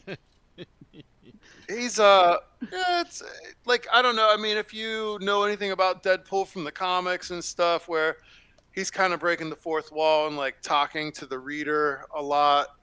Like they're like a fun romp, you know what I mean? Like you just kind of check your brain at the door, and it's sort of, he's like an anti-hero superhero. He's Right. you know, not a great person. You would like him. I think you'd like those movies. I tried to watch that movie, and I got like, I don't know, maybe like 10 minutes in, and it's just inane, and I had to leave quickly. So, not for me. Yeah, I mean, Ryan Reynolds isn't for everybody. If you kind of think he's funny and like you can kind of deal with some hammy humor and stuff like that, and like it's a over the top ridiculous you know, kind of He was the superhero one in movie. Free Guy, wasn't Rated he? Have you R. seen Free Guy? I don't know about that one. Yeah, it was If you thought last year, I Johnny think. Knoxville was erudite, it's for you. You know what I would say? I'm sure he was in Free Guy. Yeah, he was. Free Guy's not a bad movie. If you've never seen that, I would recommend you watch that. If you like Ryan Reynolds' kind of, you know, acting humor, you would like Free Guy. It's video game based. You should watch that. But again, check your brain at the door. That kind of movie, but good. You know, do you know who Neil Marshall is? I do not, unless he made Amplifiers. No. Nah, he's a Scottish guy. I'm trying to think what I don't trust those he made. guys. Doomsday. Did you ever see Doomsday, the movie? No. No. Although, Mike, I made did recently find out about Screaming Dog Lord Soldiers. Sutch. Oh yeah, Screaming Lord Such, and the Monster Raven I Looney thought- Party. Yeah, I thought for a moment he may have actually been like another, what was that guy, Jimmy Savile or whatever, Savile? Oh, yeah, Jimmy Savile. No, Screaming So, Lord I Such. thought So it he was, headed in that direction for a moment. but I mean, he was onto a good thing. Like MPs, like your minimum wage as an MP is like 80,000. So if you can get elected anywhere, it doesn't matter what your policies are. If you can find enough stupid people to elect you, you're on 80,000 a year, and you get to sit in Parliament and shout "Brr, brr," at people. And I've seen like them. That's exactly his what they do. policies, like some of his policies were like, well, we should release crocodiles into the River Thames. Like, just random I shit. don't disagree. No. I think it's the best thing that could happen to the River Thames. But yeah, Or crocodiles. yeah. But yeah, Screaming Lord Okay, Such. so- I think he's dead now. This one Got is eaten by huge. a crocodile. On the Thames. We all knew this would happen. Yeah, fuck around and find out. Okay, so Charlie sent this one in, and it is a web-based Wii shop channel, and you could actually download the WAD files. You go to https://WeShopChannel.net, Is and it still up? holy shit, what? Like, so if you got a Wii and you want to download some shit, who knows how long this is gonna last? But it's cool, and like it'll even have. I thought it Nintendo would have gone just by found now. out. No, it's still there. No, Wow. but I mean, dude, it makes yeah, the sound, you can hear There the you go, sound, and listen like to that. it'll even have the points. So like Super Mario's 500 Wii points, right? But you click on it, it just fucking downloads the game. Like you don't have to Yeah. actually check out or anything. It's dope. Yeah. So they've added What more time is stuff it? since Yeah, I went on 52? it. Well, last time I went on it, there was like 3 games, but they've added more. I can't believe that's still up, personally. It can't last long, surely Yeah, not. unbelievable.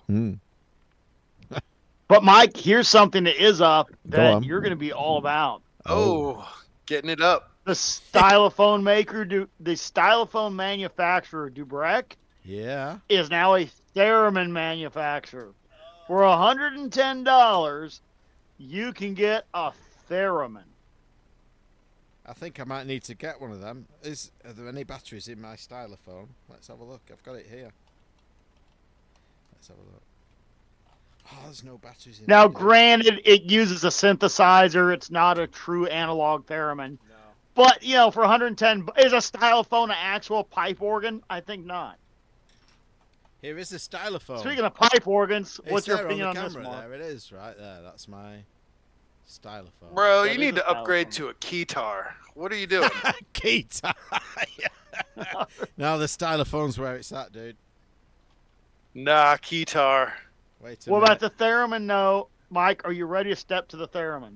I think I could handle a theremin. Yeah, definitely. I think I've got some sound effects from. I think there's moments for a stylophone. theremin in a lot of points in life. Like, imagine,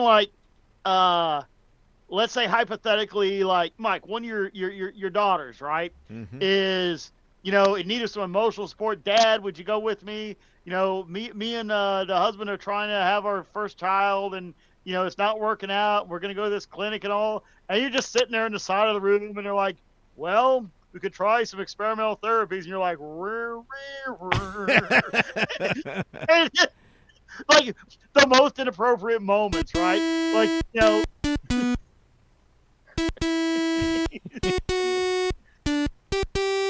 There's a bit of stylophone for you.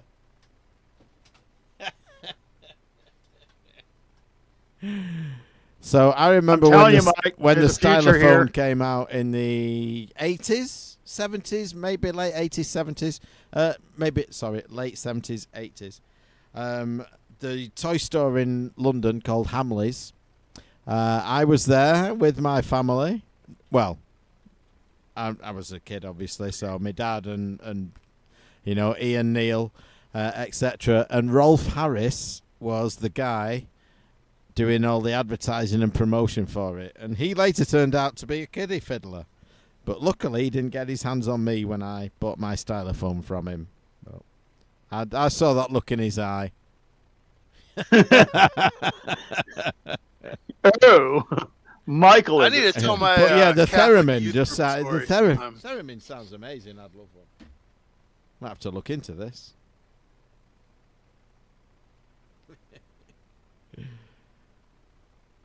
Well, you touched on it a little bit earlier. This one was from David Gyrich. UK's biggest video game retailer reportedly stopped trade-ins in 2024. Mm-hmm. So, What are they game gonna do? retailer. Yeah, they're not. I mean, they that's a did good branch point, like- out and do so they branched out into second-hand iPods and stuff like that. You could take in an old iPod and come out with a video game kind of thing. But I don't know if they're stopping all that pre-owned business. Then what are they going to do? They surely can't survive on new video games. They just can't. It's interesting because I have had the PlayStation whatever pass for as long as they've had it. It's like, whenever you had to start paying for it and you got the free game a month, I started doing it. In the last year, they introduced all these additional tiers where, now I'm in like the poor people group, and it's just like the basic games or whatever. And then there's another tier up that gets you a little bit more. Like it's like the popcorn theory, right? Like it's like the small popcorns, You love like popcorn. $5. Yeah, the mediums like just $1 more, but for $2 more you get like the giant fucking bucket and everything. And that's kind of how the PlayStation shit works, and that's what they cite in this article a little bit is like, well, with the Xbox Game Pass and like all this other shit now, like basically all these back games are kind of free for a subscription program, so nobody's really trying to buy the old games anymore. It looks like they're not going to be taking it, and they're only going to be stocking the new stuff. I've never been in one of these stores. Is it one of those ones where you have to like wade through the maze of shit to get to checkout. Like you have to like crawl past like a mountain of Funko Pops. Yeah, all of that shit. So we had two major stores over here for this kind of stuff. One was called Game Station, one was called Game, and then I think Game took over Game Station, so they've gone down to like one now, national. We also had another one that popped up called CEX, something Exchange, I can't remember. But they do all sorts. It's not just like games, it's like laptops and iPads and stuff.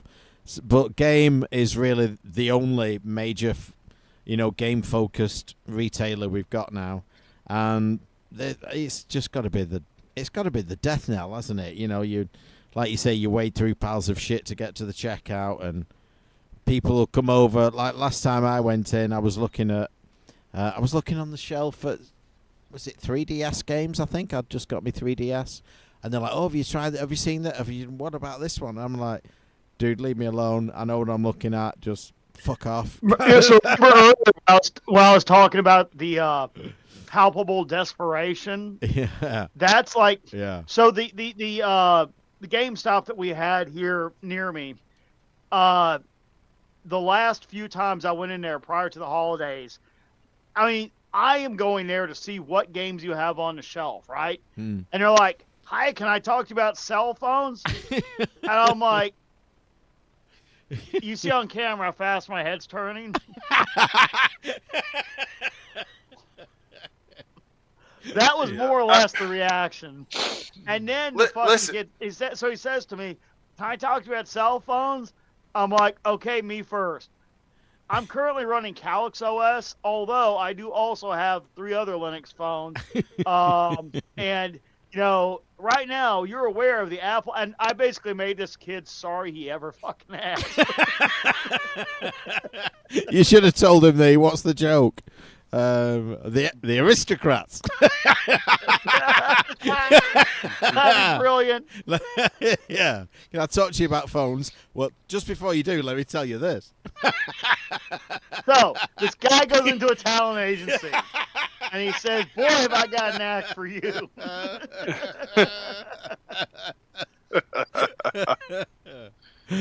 Oh, No, man. but like I've been getting all these Facebook notifications like 10 years ago today, like over the last couple of months, because it was so much stuff that we did for Retro Magazine. It was 10 years ago. It was like shipping in the mail as of like this month and everything. And I remember like Play and Trade, like where we had that deal with Play and Trade. We were like Play and Trade.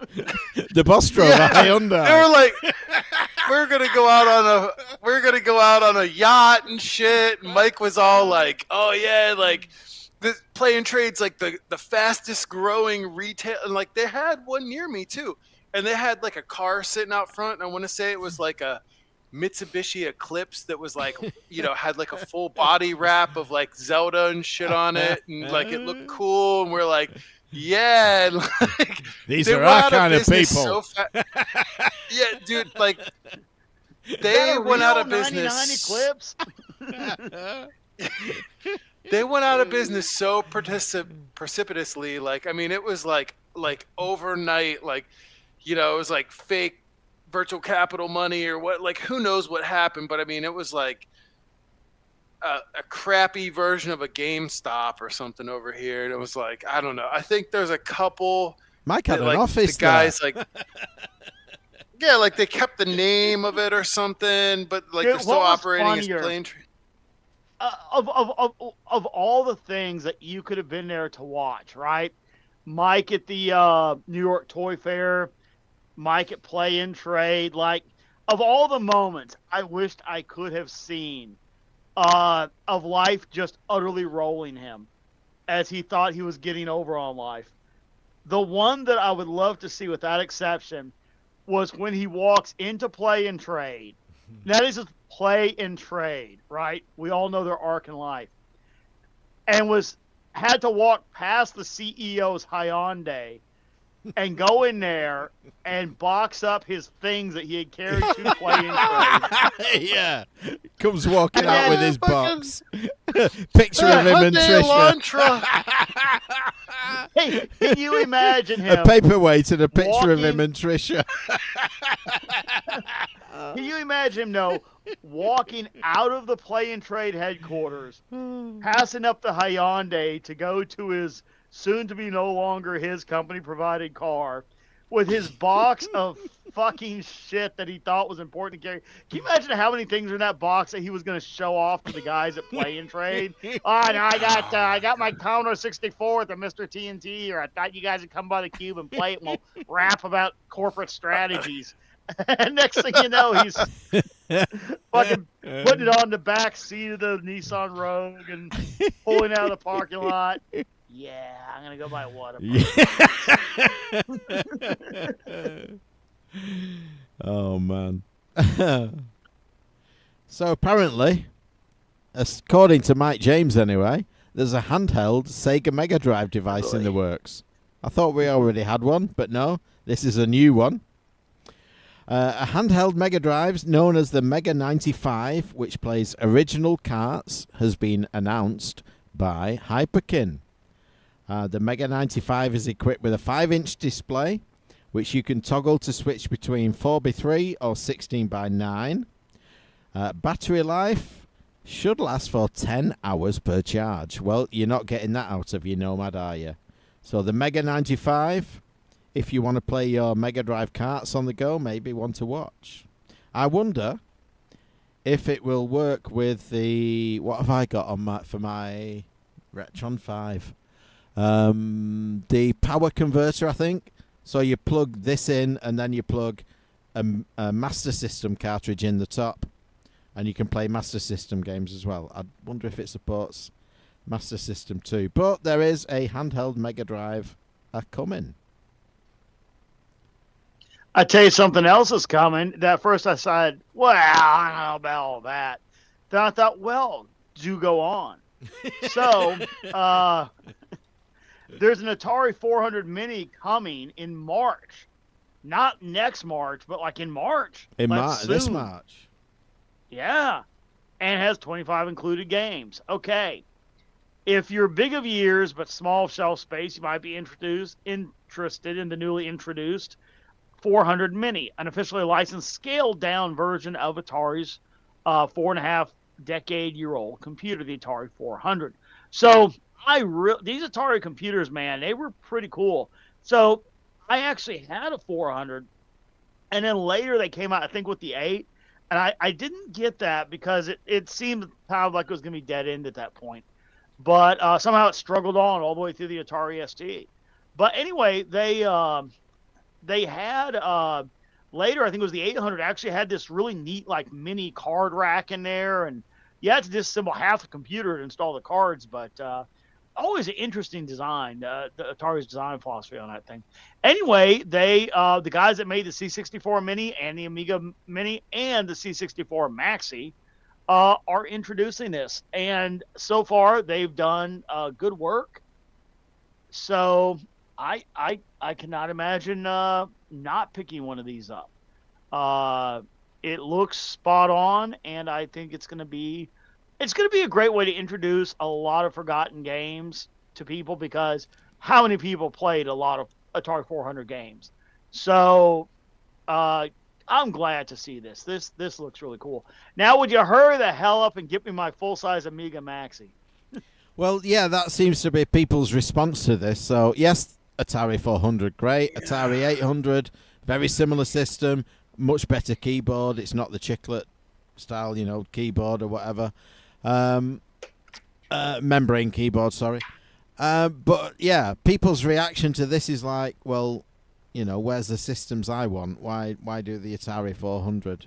I get why they've done it. Well, it's a neat system. It is. I'm totally on board with this, but I think there's a hell of a lot more. Shut up and take my money for that full size Amiga than there is for this. Mm-hmm. And I want this, but I really want that Amiga more. I don't want anything named Maxi. Maxi just Sounds like maxi pad. It's a pad, yeah. It's a period piece. Hey! But Oh! that's the show title, a period piece. There you go. So one here from me, and I saw this, I think, on UK VAC. It's a game called Paku Paku. You play it in your browser, you click on it, you can hear it there. It is just a very simple one-line Pac-Man. And that's it. It's just, but it's like I'm playing it now, as you can hear. But it's so addictive. You've got one Pac-Man, you've got one ghost, and a line of dots. And you go off the screen, you come on the other side,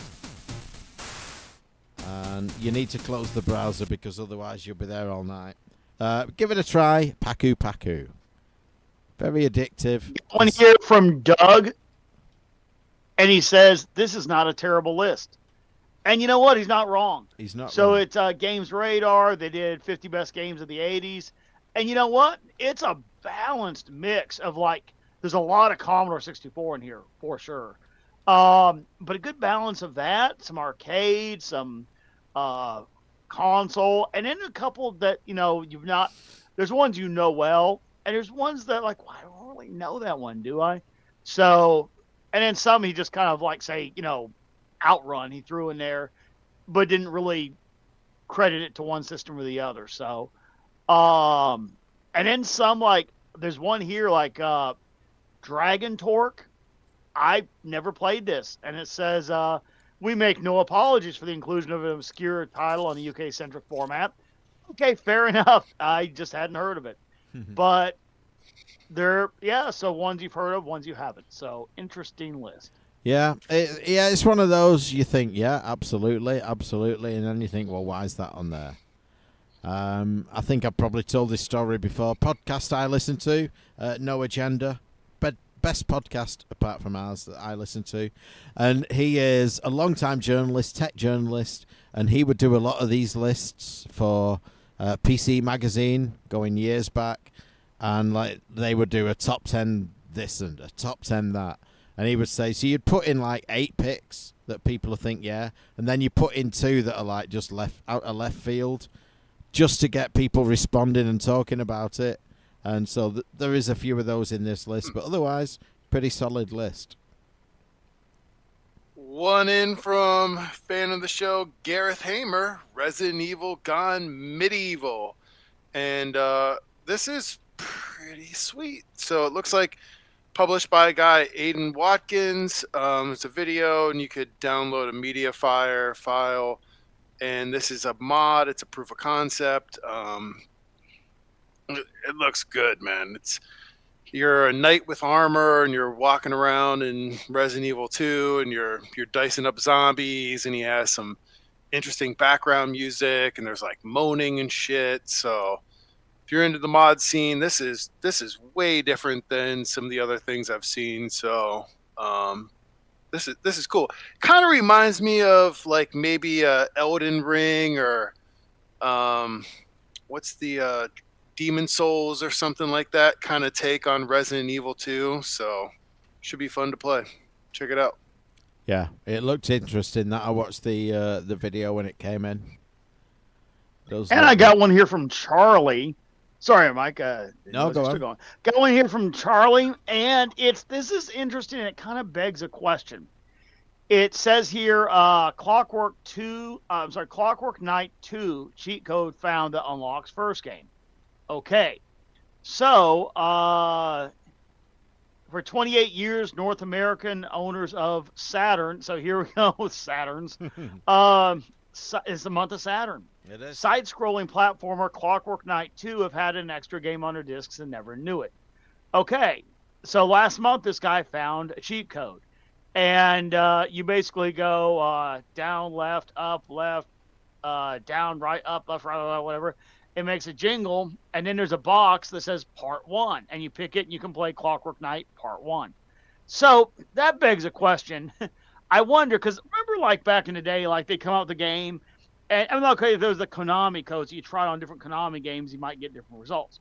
But remember, you'd I don't know, pick up a copy of a game magazine or talk to a friend. It's oh yeah, if you do left, right, down, up, and it unlocks this. And it's like, okay, what are the odds of somebody trying the correct key combo? And what are the odds, if they did try it, of remembering at all remotely what they typed, or pressed? So I'm more and more of the opinion now that a whole lot of those early cheat codes were absolute leaks from the developers directly. Because the odds of finding some shit like that is about 1 in 28 years. Yeah. There's one I mentioned at the top. I've been playing a ton of Tetris Battle Gaiden. Well, if you are playing on an original SNES, you turn your controller upside down and enter what would be the Konami code. You can play in two-player mode as the two bosses, which otherwise are inaccessible. But like, who is going to figure that out? Like, that's got to get leaked. No one's going to figure out the Konami code. Oh, but you turn the controller upside down and it works. Oh yeah, that's the second thing I tried. It's crazy. Some of these things, there are people out there who have nothing better to do than sit there and try and figure out, codes, or maybe they had some reason to suspect some combo based on some other thing. But yeah, I think the majority of these were like, oh, there's secret codes in the games. I think that was from the inside. Yeah. So got one here from Alan Hegedus. Here's a new product from New Wave Toys. I remember listening to an interview of somebody from New Wave on how they couldn't get the scaling to work on a workable table. So it looks like it's just there for looks. Okay, what is it? Let's find out. It is a black hole mini pin. It is a black hole mini pin. Man, that's kind of neat looking. Yeah. $159. And this is New Wave. What else did they do? They did like a cassette player or something. Let me see. They do the Replicades too. Yes. Yeah. Remember that whole setup of the New Wave Replicades they had at Blackpool? Yeah. These are good products. Every one of these I've seen did not disappoint. Mm-hmm. So, $159. This could be really good. How big is this thing? Let's see. I'm watching a video on it here briefly. Man, the playfield looks neat.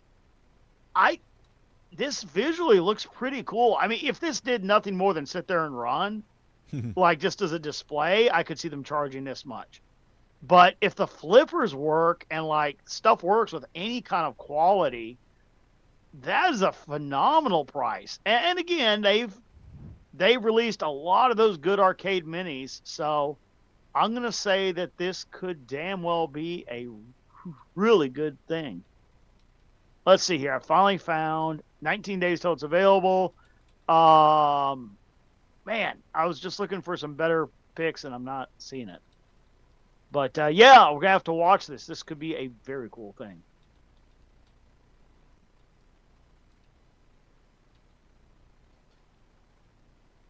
So I've got one from David Garrick, and The Guardian, awful paper that it is, ranks the top 15 Sega arcade games. And this is another one of those lists where you think, yeah. Ooh, God, no. In 15 is Afterburner. In 14 is Zaxxon. 13 Virtua Racing. 12 Last Bronx. I don't think I've ever played Last Bronx. I like Afterburner. Are you saying no to that? Like, which one are you saying no to? Afterburner's great. I don't know. I'm not a fan of Afterburner. Never liked it. No, you're wrong. Oh. No, sir. You're wrong. Wonderful game. Whatever. Never heard of Last Bronx. 11 Alien Syndrome. 10 House of the Dead. 9 Space Harrier. Never liked Space Harrier. It gives you the impression of moving around and shooting stuff, but really, you just press the button and it shoots whatever's there. 8 Crazy Taxi. 7 Golden Axe. 6 Virtua Cop. 5 Shinobi. Now, Shinobi, good game. Is it one of the best ever Sega arcade games? Nah. Not the arcade version, no. No. 4 Outrun, 3 Sega Rally, 2 Virtua Fighter, won Daytona. I was going to say Daytona. Yeah, not that unhappy with the top 5. Virtua Fighter, although I'm not a fighter fan, I've told the story before. When I was a truck driver, I walked into a motorway services once, and Virtua Fighter was there, and I'm like, wow, fighting games have gone 3D, have they? And chucked a few quid in it. So, yeah, not totally against the top 4, I should say. Shinobi is in 5. Don't agree with that, but, yeah. It's one of those lists. Rich list of titles, though, you know? Yeah. Oh, yeah. So No he's doubt. Sega not got so a great list of history. titles. Would you consider here's a lesser history. like Sega Pinball on that list or no? There's no pinball in that list. It's just video arcade games. Would you consider it, though, if you were making the list? Would 'Cause I think Sega had some good pinball machines. Yeah. I don't know. Well, if you're just making a list like that, I mean, people have played many more arcade games than have played pinballs. So I think the mass market out there wouldn't consider pinballs. You see what I mean? They wouldn't expect pinballs on that list.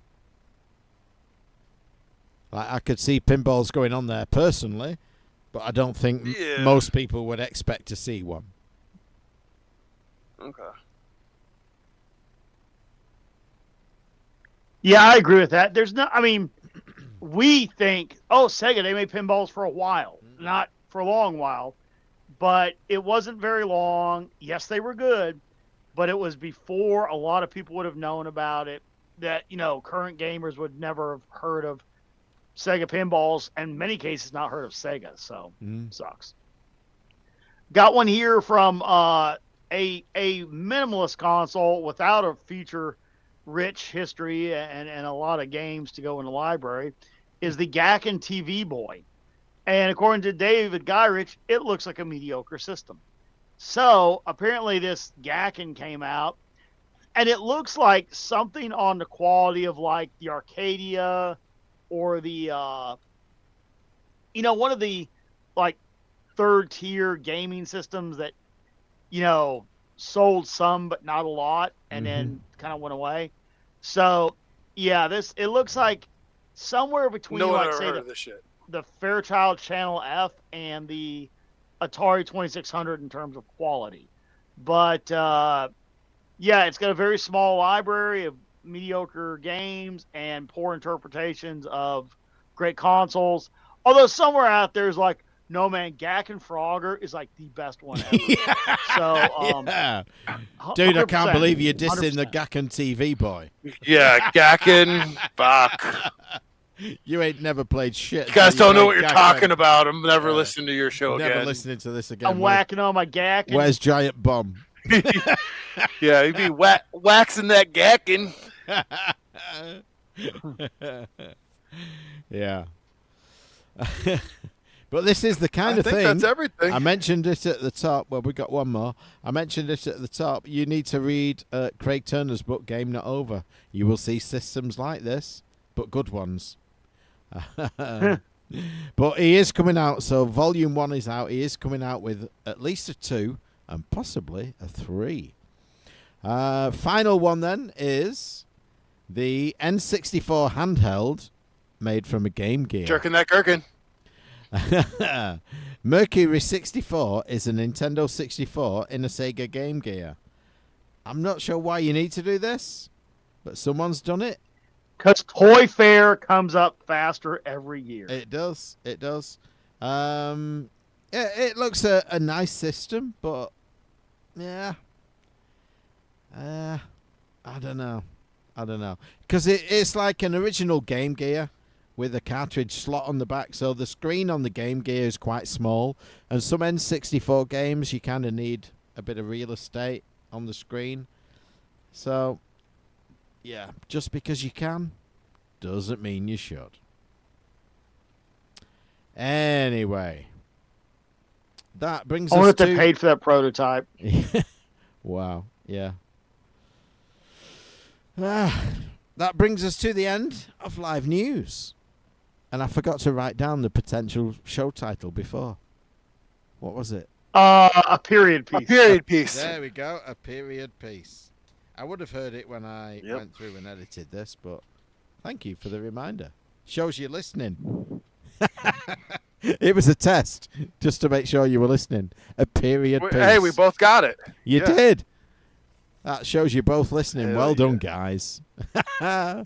So, this was literally a period piece. It is show 200. I mean, can you believe we've done 200 of these fucking things? Can you believe it? Is it a surprise? Well, I Is it have. not a I don't know surprise? how many I've been on, but Well, I can tell you. yeah, you guys Do you wanna know? have. We have. Do you want to know how many you've been on? Let me tell you. I'm gonna guess like. I can tell you top tens wise, not necessarily shows, Well, yeah, no, that doesn't count because like. because you've done sometimes some they don't news make and the not the cut. top 10. Yeah, I'm guessing somewhere around It's 80. probably a reasonable average. So Yeah, I'm guessing somewhere. we have done 178 top tens. Scott has done 173. I have done 172. SoCal Mike did 81. Random Dave has done 77. And Sparkle has done 53. I haven't got the stats for the news, but it will be similar ratio. Maybe not too far off. But in maybe 5 Yeah. shows, Random will have done more top tens than SoCal, perhaps. I need to just do like one more than SoCal, and then I can hang it up. I could be like, I'm done. Drop the microphone. Peace out, motherfuckers. Fuck this guy. Yeah. One more than I beat you. SoCal, huh? Yeah. Every host on this show, because let's be honest, I mean, we'll get rid of Sparkle and Random at some point. You know, that's always been the plan Yeah. for me and Scott. So Soon as every SoCal host comes has to back. do more shows than SoCal, then we get rid of them. You So know as- what though? As Like, soon as you do like 82 hey, it went shows, sideways. you're out of here. listen, like he was good when he was here, you know, and the guy contributed when he did, and the show was. He was a good part of the show when he was active in it. I really believe that. You know, I'm not going to take that away from the guy. I He believe. went off the rails and went sideways and shit, but I liked his like it came from MAME and some of his hunter shit like those were cool. So Oh, dude, look, the whole, where he'd go through the flea markets of Southern California. Mic'd up. And, yeah, basically prior to becoming criminally insane and defrauding his friends and family. yeah, Yeah, he was a good egg. Yeah. I loved that vibe that we had early on. You know, the interaction between the three of us, the relationship we had, and just the laughs and shits and giggles, but sometimes serious stuff. I think that was great, and he was a massive part of the show, a founding member, great contributor, and then he went criminally wait a insane. minute. Yeah. He Wait a minute. Who was the Hispanic fella? went, Flair, Fernando Garcia. Yeah. Yeah. You He wasn't on Like, the show though. was it? No, but didn't he like help you guys with it? You guys used to give him shout outs and stuff early on. Yeah, we yeah. did. So He- Flair, he was a part of back in the day. He was a like sort of producer planner for Retro Gaming Radio. That Mike and I were affiliated with, and Flair was. And so when we started Retro Gaming Roundup, after Retro Gaming Radio went to shit, we were like, you know what? Let's offer Flair, space here, right? Because, he loved the hobby. He had a lot of good ways to contribute. So we were like, hey, man, you want to be a part of it? And he did for a little while. And then, well, he had, I know he had family stuff, and he just didn't have time for it in a way that, what it demanded. So, okay, he had to bow out, and, but he helped us, he helped us get off the ground, and The first get up few and running shows, and all, he so, he yeah. actually produced the first few shows, like Mick. So I would send him all the segments, and he would put them all together and produce the final show. He did that for the first few shows. I can't remember how long. It might have been a year. It might not have been that long.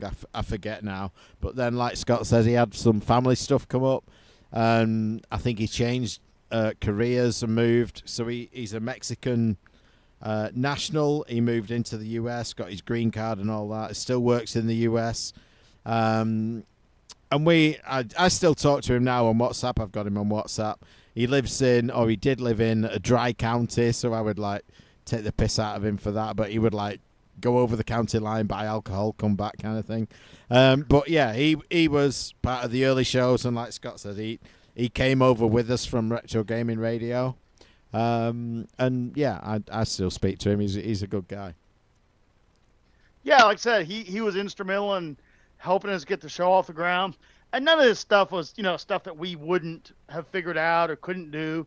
But it was a lot easier with having somebody that had done that stuff. And it let, kind of us focus on, like, finding the tone of the show and,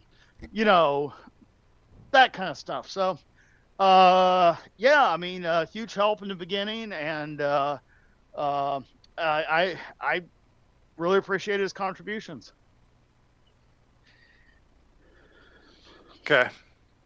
So when Good night, you've done 82 shows and we get rid of you, who we're going to replace you with?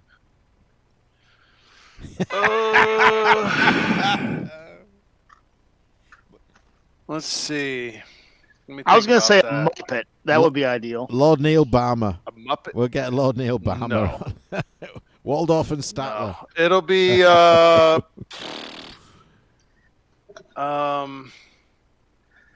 Statler Waldorf would be killer. George Lutz. So let's see, George. Let's get Dirty George on. So let's just have a quick look in chat there. We've had a few people stick with us all through this. So, Retro Tech and Toys said, "Good Lord, has it been that long?" That now post SoCal shows are more than when he was around. Yes, they have indeed. We surpassed that milestone some way back. That was a while back. Yeah. Bob says, I've been here since It's Just Pictures or so. That was an early one. That was when Scott was trying to sell the 4-color process on pinball back glasses, I think. And me and SoCal says It's Just Pictures. Yes, Swap Meets videos, and I loved It Came From Mame. That was really popular. Mic'd Up and It Came From Mame. Very popular. SoCal's passion really came through. It did. Just like SoCal, I was good friends with Mr. Lee before the Coleco drama, but screw that clown now. Who was it that knew Mr. Lee? I would love to get him on for... Lee. He texted me not too long ago. Really? What did he say? Yeah. Need to share that shit. Please don't mention my name, okay? Yeah. All right. No, it was like... I think it was like a random... I've got some magic beans. You win. I'm not lying, all right? Yeah. What was he saying? Hold on. I think he was just... I think his googly eyeballs were going around, and like maybe he like butt texted me kind of thing. And I was like, hey, what's going on? Hey. Yeah, but he still has the same number. Sean Robinson. Sean Robinson. Mr. Lee. Classic Sean. You know what? I fucking deleted it.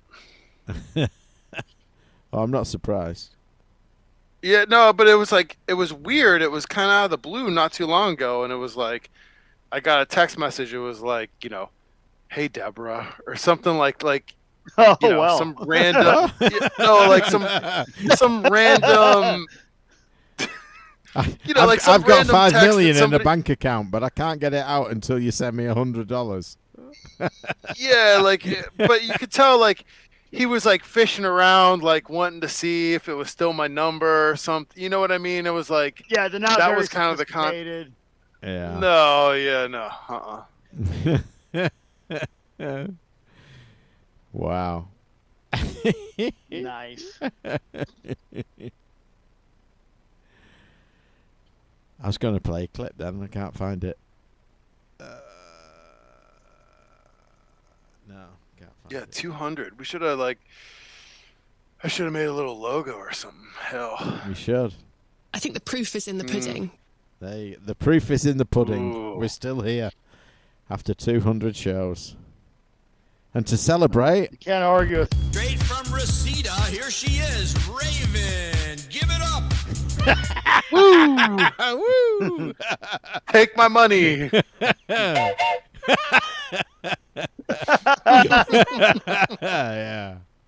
There you go. And here's one for the future. He's Trump, the president. He's coming back, dudes. Arriving shortly. Yeah. Donald Trump don't trust China. China is asshole.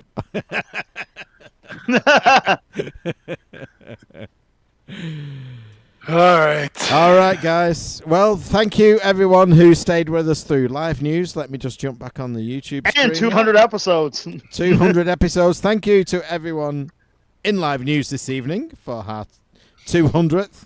Thank you for everyone who's stuck with us. Doesn't matter if you've been here since day one or not, but thank you for sticking with us and still listening.